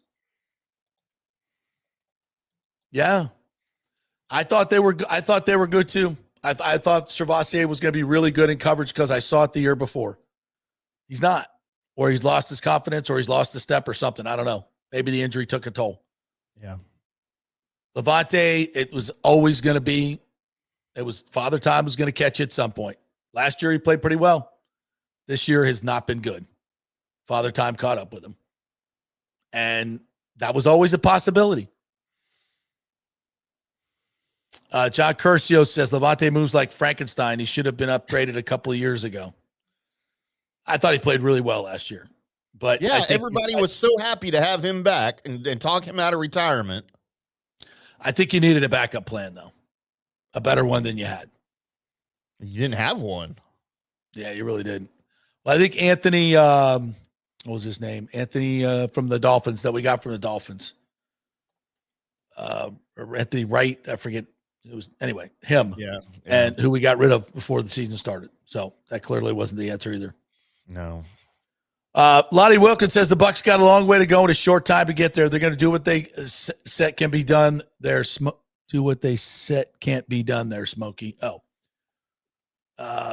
Lottie has confidence. Listen, TJ's right. You come out and beat a bad Falcons team on Thursday night and do it impressively, then you're right back where you need to be. And you get some confidence going into Carolina. I just don't, from what I've seen, I just have no confidence they could beat anybody. You lost to the Saints. Who can you beat? And this team this quarterback has your number. He knows the defense that you run. I would highly suggest, Todd, that you do something different than you did last year. Shake it up. Shake it up. It's funny. This Ibuka catch is crazy. By the way, aviation 1:14:36. No one's having fun out there, that's for sure. Formerly known as Jeff B says bad ball and terrible catch. It can't be both. He was wide open. It was a great freaking route. God, Ibuka runs great routes. Great routes. Aviation says strongly disagree. Have to catch that ball 2,000 out of 2,000 times. I agree. It's the easiest catch to make. It was catchable. Got to give him more screens. No, please, no more wide receiver screens. That's how he turned and jumped for the ball. He turned and jumped for the ball. Yeah, NFL receivers have to turn and jump for the ball. My ass can do that at 62. Turn and jump for a ball. See you catch that ball, JP. Easy. You would not have. You wouldn't even have touched the ball. It would have been so far over your head. I'd still be at the 10-yard line making my move. And then blowing out my knee while I did it. Yeah. But like I could run straight and turn and catch a ball right in my face mask. That's the easiest catch to make. I don't know what you guys are talking about. Why do you think it was an NFL on his receiver face mask? What's that? Why do you think it was on his face mask? It was. It was right there. If it was on his face mask, you would have had to jump 3 feet in the air. If it's up there, that's on your face mask. This is a high throw. This is not a high throw. He jumped 2 feet in the air, and it was still 2 feet over his head. Oh, dude, what do you want? What tape are you watching? What game did you watch? Go get the play. Go get the play. Are you watching through Saints-colored glasses? Deion Jones should be on the couch. You got that right. A lot of guys. We already read that one. We already read that one. Our linebacker since Bowles don't put the fear into any team. That's true. They don't hit anybody, and they're easily blocked. Yeah, everyone's going to be betting on the over on Kirk Cousins over 210 passing. Yeah, easy. Oh God, yeah.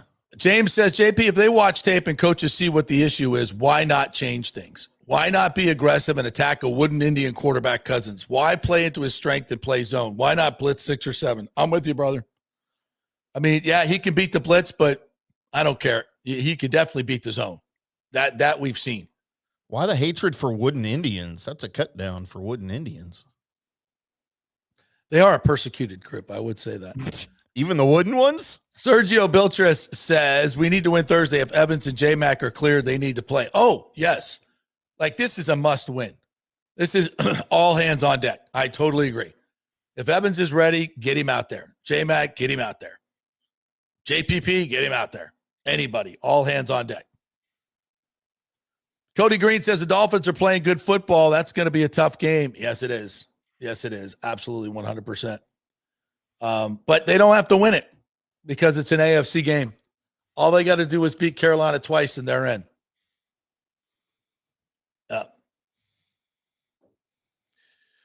Mr. King says, I've never watched the Bucs win in person. I'm going to the Thursday game. Guess that means they'll lose again. Well, so we got a lot of things going against us. Mr. King is going to the game. We're wearing creamsicles. We can't slow down the wooden Indian, Kirk Cousins. I don't know how we're favored, to be honest with you. Sounds racist. Doesn't it? Aviation says Tyke, he's the only one that flies around. You know why?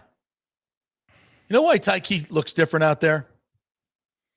Because he played for Kirby effing Smart. Have you ever heard Kirby in the locker room? Ever heard one of his locker room speeches? He said something the other day that I had to laugh. I retweeted.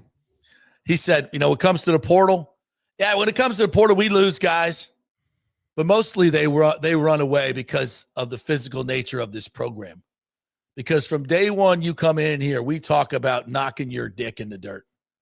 We are going to knock the slobber out of you. That is what the Georgia program is all about. Not so much this year. They don't have the players to do it, but that's certainly their attitude. And they fly around. Even these less talented players, they fly around. And that's the program he came up in it. And it's completely different than this one. I don't hear these guys ever preaching physicality like they do with Georgia. I mean, Kirby's maniacal about it. Maniacal. And that's why he stands out on this defense. JP, I have something for you here. Oh, what do you have? What do you have? There we go. That's on his face mask. Where's the ball? The ball's not to him yet. The ball is 2 feet above his head. Look at it. It's not even to him yet. Look at the ball. The camera is from above. The camera is from that's above. On his face mask. Let it play. Like it's a still picture. All right. Well, it doesn't tell me anything. It tells from that angle. It doesn't tell me anything. What are you looking at? It doesn't tell me anything. The ball's not there, and from that angle, it comes down and hits him in the hands. The ball is there. It's right above his head. No, it's not. Let it play out. It hit his hands.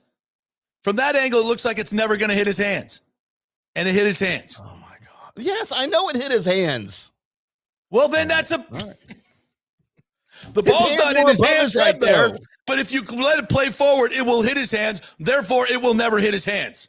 What are you talking about? The ball hit his hands. Yes, above his head, not in the face mask. Okay, let it play. The ball is coming down. It's called gravity. I don't know what gravity is. What are you talking about? What is this gravity? We live on a flat earth, JP. All right, go get a video copy. Hang on, I got one here, but it's like it's best I can find, and it's going to be hard, but you're still going to argue it. It doesn't matter. I have a still picture that says Calgary scored in the first overtime in 2004. They did. Because of the angle, it's a lie.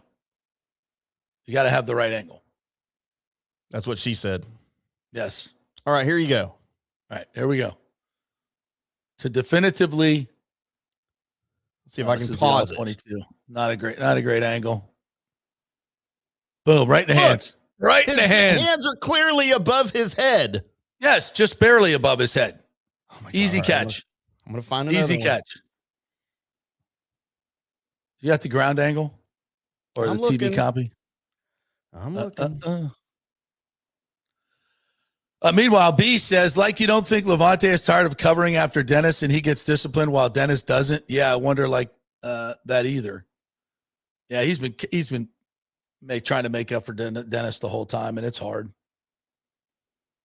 Will JPP make a difference, you think, says Steven Soper? No, he won't.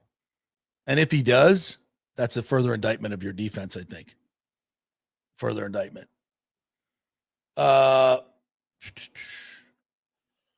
Nathan says the Bucs lost because JP missed out on the jambalaya. I blame Ashley. Couldn't get out of bed on Sunday, a dreary day, and she didn't want to get her Louis Vuitton boots muddy, so I blame her. She's gonna be mad at me.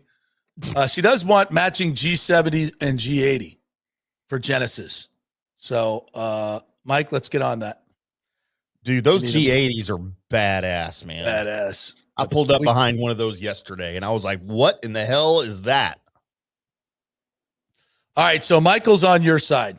Michael Uru says, I was in the end zone. The throw to Mecca was high and behind him. He did twist his body and got both hands on it, but he tried catching it and land on his feet instead of selling out and laying out for it. Yeah. Well, I go by Ibuka, and he said he should have had it easy. Well, no, I'm not disputing that he shouldn't have caught it. I'm not saying he shouldn't have caught it. I'm saying it was not a great throw. That's all I'm saying. I didn't say it was a great throw. I said it was very catchable. Very catchable. See, very catchable. I don't agree with that either. Catchable, yes. Not very catchable. Danny Boy Kane says, good morning. New trial's been ordered for Wando Franco down in Dominican. And you know what? I couldn't care less. Yeah. No matter what you say, JP, Baker has been very inaccurate since the bye. Oh, I agree with that. He has been inaccurate. When did I say he wasn't? I said since the bye, he's been bad. And sometimes maybe I misspoke. No, he has been beat up and he has been inaccurate since the bye, and probably a little earlier than that. Yeah. To be quite honest. Yeah, he's been hurt. Listen, you can't get a left shoulder AC joint oblique. Oblique is terrible for a quarterback. Every time you throw the ball, it hurts. And that's where getting velocity on the throw is all about the torque of your oblique. And yeah. And then you have your knee injury on your plant leg. All of that is going to seriously affect your mechanics in throwing a football. So yes, he has been inaccurate. I totally agree. This particular throw was not perfect. Definitely not perfect, especially when you have a guy that's open. But you have a safety coming over, so you can't just lob it out there like many of you have suggested. Can't do that. You don't have to, throw it on a total line, but that pass was good enough to catch. And listen, Baker can't do it all. Guy's got to make fucking plays. Godwin had it right in his hands. You dropped it. Yeah. She dropped a touchdown and a fourth down and another touchdown. But it changes everything if you make these catches. And I feel like Baker's like, if Baker doesn't, make 7 guys miss on 3rd and 14, we're not moving the chains.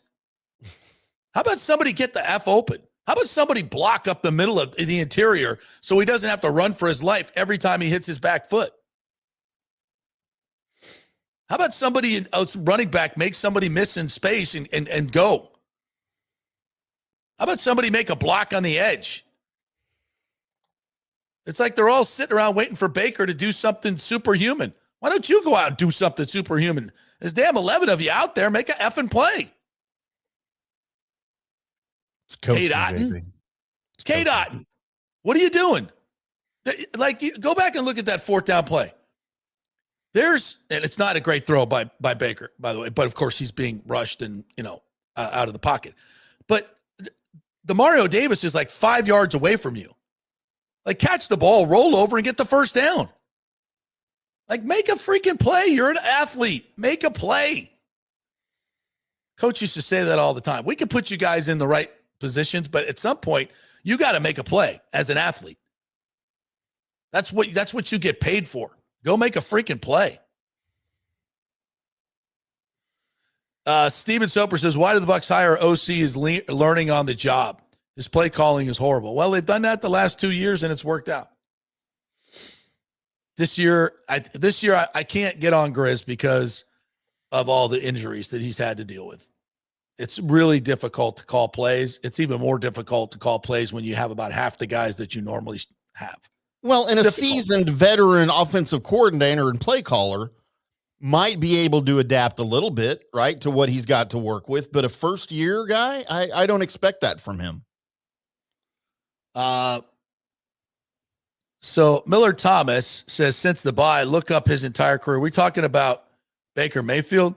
You guys want to go at me now with Baker Mayfield? You want to look up his numbers the last 2 years? He's led the league in touchdown passes. Get out of here. Yeah, that's a Blaker's plenty good enough. Incredible runner, great leader, tremendous arm. When he's in the right situation, is he Josh Allen? No. Is he Patrick Mahomes? No. Is he just a notch below? Yes. Is he good enough? Yes, absolutely. Has he had a rough go the last few weeks? Yeah, he has. And maybe the head coach should give him a break and try to heal him up, or should have tried to heal him up the last few weeks. Maybe against Buffalo, maybe against the Rams. Let him sit for a while. When you know the end of your season are the games you have to win. That's the way I would have managed it, but that's just me. All right, let us take one more break. When we come back, we'll finish up with the comments. And I got a little Rob Higgins I want to play for you. Maybe we'll get a little Hartline in here as well. I know we did the press conference yesterday, but we will step on that when we come back. Quick break here. We are brought to you by the great folks at Third Generation Plumbing and American Standard Heating and Cooling. They are the dynamic duo that will get the job done for your HVAC needs. That is thirdgenerationplumbing.com and American Standard Heating and Cooling, the most durable, the best units on the market. So if you're looking for a new AC, don't wait till the heat of the summer to replace it, guys. If you know it's on its last legs, do it now. You'll get a better price and great installation from thirdgenerationplumbing.com. Give them a call. Tell them JP sent you. Back in 3. Italiano Insurance would like to congratulate the Bucs on their 50th anniversary season. And you know what? We've been here for every season and then some, over 60 years in business. We've seen some smart coaches with great game plans, but if you don't have flood insurance or business insurance, that's a terrible game plan. That could ruin you financially. You don't want to take that L. So call 813-877-7799 and let their friendly agents quarterback your insurance and save you big money.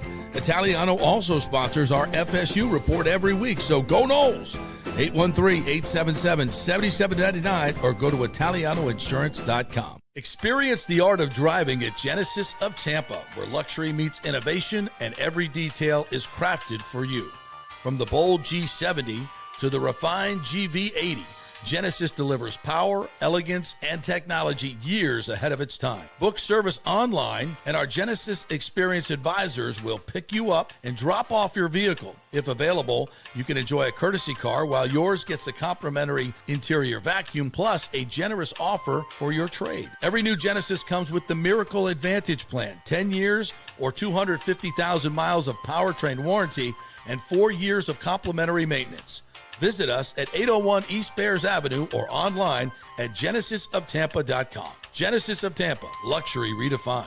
Although it may seem tempting to go without health care insurance, the financial risk far outweighs the gain you may experience. For example, did you know if you simply broke your leg, it could cost you nearly $7,500? Put on top of that a hospital stay, you could be looking at $10,000 to $15,000. Ensuring that you don't go uncovered is so important, as according to CNBC, high medical bills are the highest contributing factor to why Americans end up taking money out of their retirement savings, or worse, find themselves filing bankruptcy. So go to don'tgouncovered.com or call 800-669-1505. Now, depending on your income, you can get plans for zero premium. Our experts will guide you through the process effortlessly. They will shop many plans and find the one that's right for you. I called and I have full health coverage through Florida Blue for zero monthly premium. It's a free call. So why go uncovered? It's a huge risk. Go to don'tgouncovered.com or call 800-669-1505. That's 800-669-1505. You know, holidays are the best time to get engaged because all the family's already together. And at the Golden Diamond Source, they have thousands of diamonds to choose from in their jewelry wonderland. Looking for a gift that says forever? Find stunning engagement rings, diamond earrings, diamond bracelets, the most stylish gold fashion jewelry. And there's plenty for men in their new men's section and watch department. There's something for everyone on your list. And don't settle for anything less than perfection. At the Golden Diamond Source, they make it easy to give a gift they'll never forget. They wrap it up nice for you. You don't have to do any of that, guys. And they have a great staff there. You may not know what to get your lovely wife or girlfriend, but they do. Let them do the work. Hey, finance your purchase for 0% interest for up to 5 years. You could get a $5,000 diamond for only $84 a month. Don't go to the mall. Go to a local company and keep it local this Christmas at the Golden Diamond Source. 3800 Ulmerton Road. Always online at thegoldendiamondsource.com.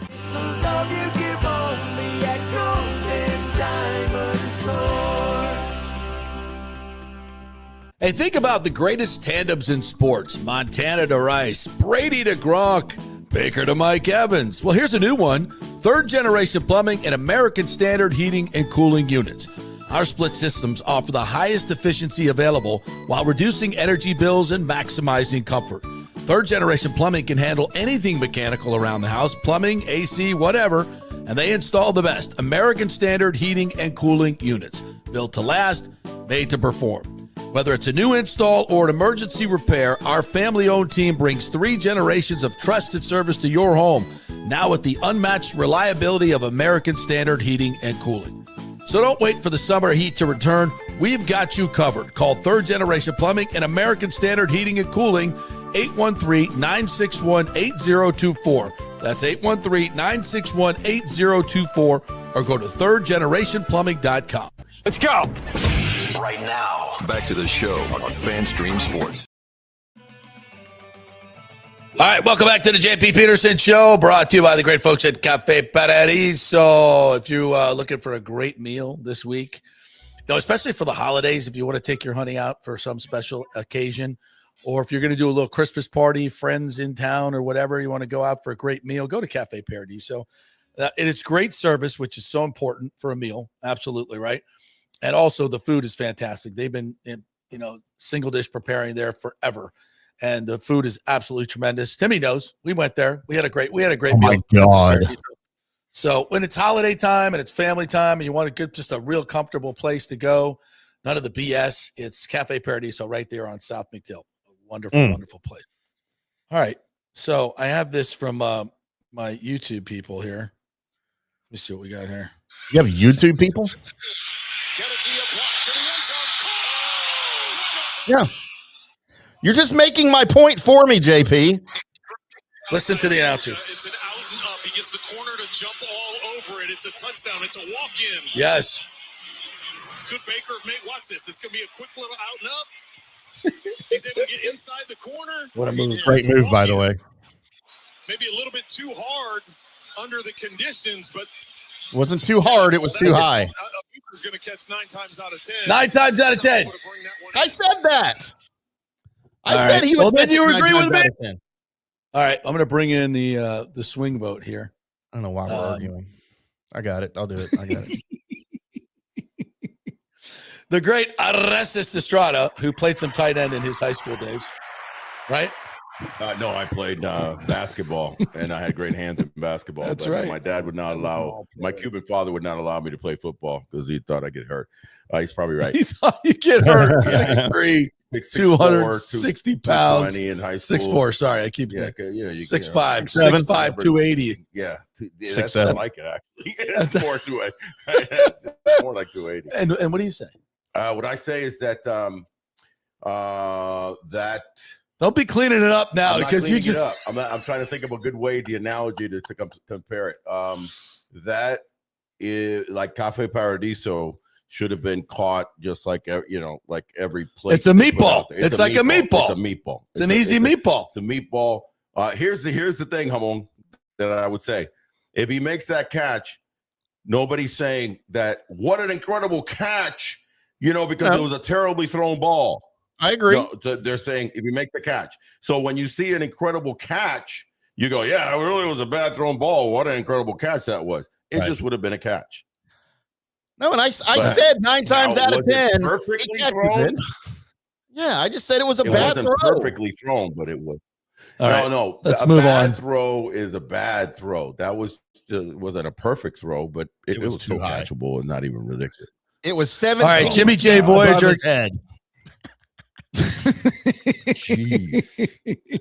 Hamon came up with like a still shot that made it look like the ball's like 40 feet above his head. Said, "Stay." I'm like, let's watch the video. Hamon is AI. Yeah, he is. He's got that AI working too. Jimmy J. Voyager, the super chat says, any updates on the Rays, Orestes Estrada? Winter meetings seem quite till a big name drops. We got some big name dropped. Big name drops. Big name dropped. What happened? Kyle Schwarber is staying. Did you hear what Obo said? Like a buka. Yeah, dropped. Buka. Oh wow! I missed that.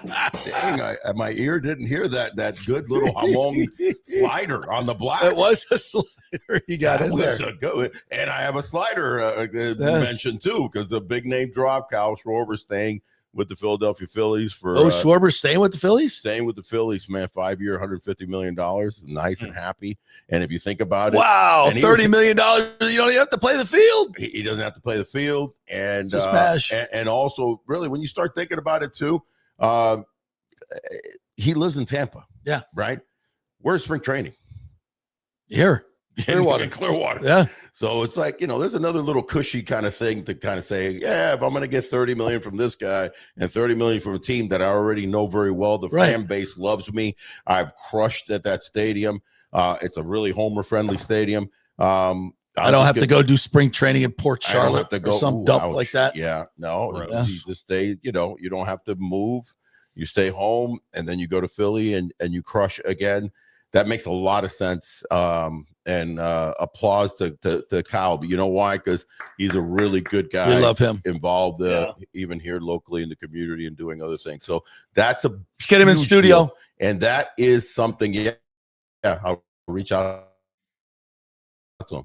That is something that I think will just kind of catapult, and already did. Oh, by the way, you're talking about the Hamm slider that he just threw us. Edwin Diaz, and he of the best slider in closing in the world for the last several years. 3 years, $69 million with the Los Angeles Dodgers. The Dodgers. So wow. The Dodgers.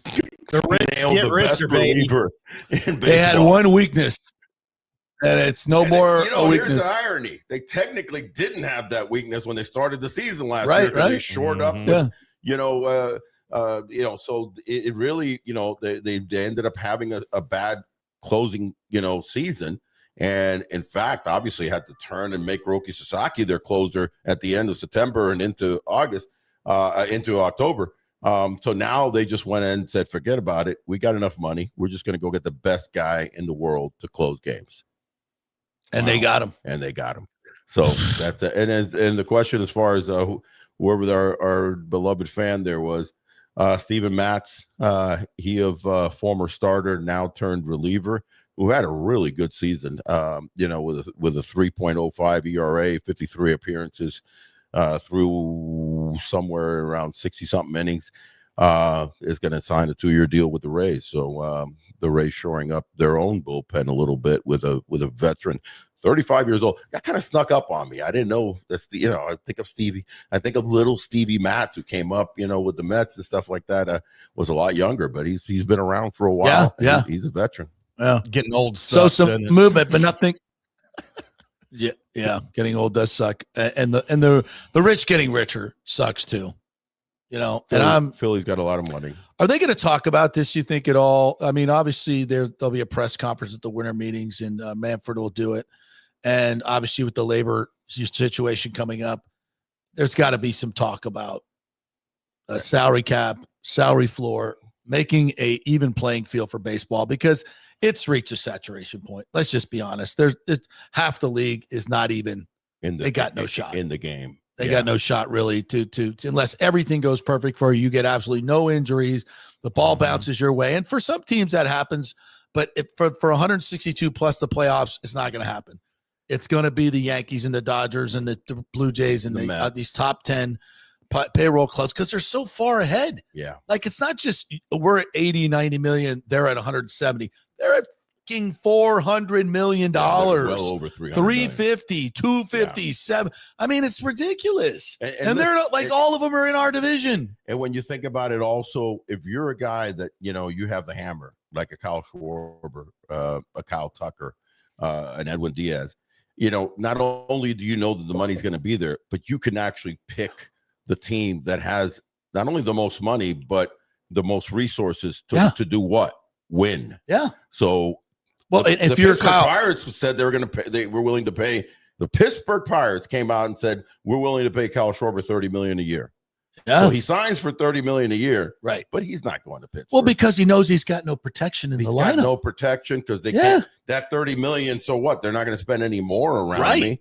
So you look at Edwin Diaz, who was making, I think, 21 or 22. Yeah. So he goes to the Dodgers for 23. He opts out of the last 2 years of his deal, right, at $21 million. Doesn't really jump up that much. All that he did was add an extra year. Yeah. But he's going to get eaten up in taxes in California. Well, true, but he's and going lifestyle. to a team that he's getting eaten up pretty heavy too in New York too. That's but true. not as much as California. But they're close. Yeah. But it's not a money play. It's not a money play. Right. He added an extra year. He was looking for 5, was willing to take 4, takes 3, but he knows that he's got a championship in there somewhere. That's right. And so that's another manipulative type thing that's happening with the money not being in parity. All right, guys, much more of that coming up on the O Show, 12:30 to 1:30, thereabouts ish. Yeah, 12:30 ish. We'll probably get started on time today. So that means 1 o'clock. Jimmy by J. the way, Voyager, for all of you on the thank East you Coast. for your super chat.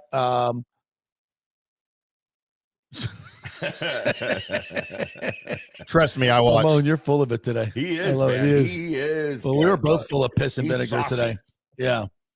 All right. So that'll do it for us here today. Thank you guys for watching. Appreciate TJ Rives coming on. Great job, Hamon. We appreciate you. We'll be back tomorrow on the JP Peterson Show. Nice. You know when. By the way, Trent Cooper, producer of Raise the Flags, the Bucs documentary, will be joining us at 11 o'clock tomorrow. You do not want to miss that. That sounds good. Have a great day, everybody. We'll see you tomorrow for about half an hour.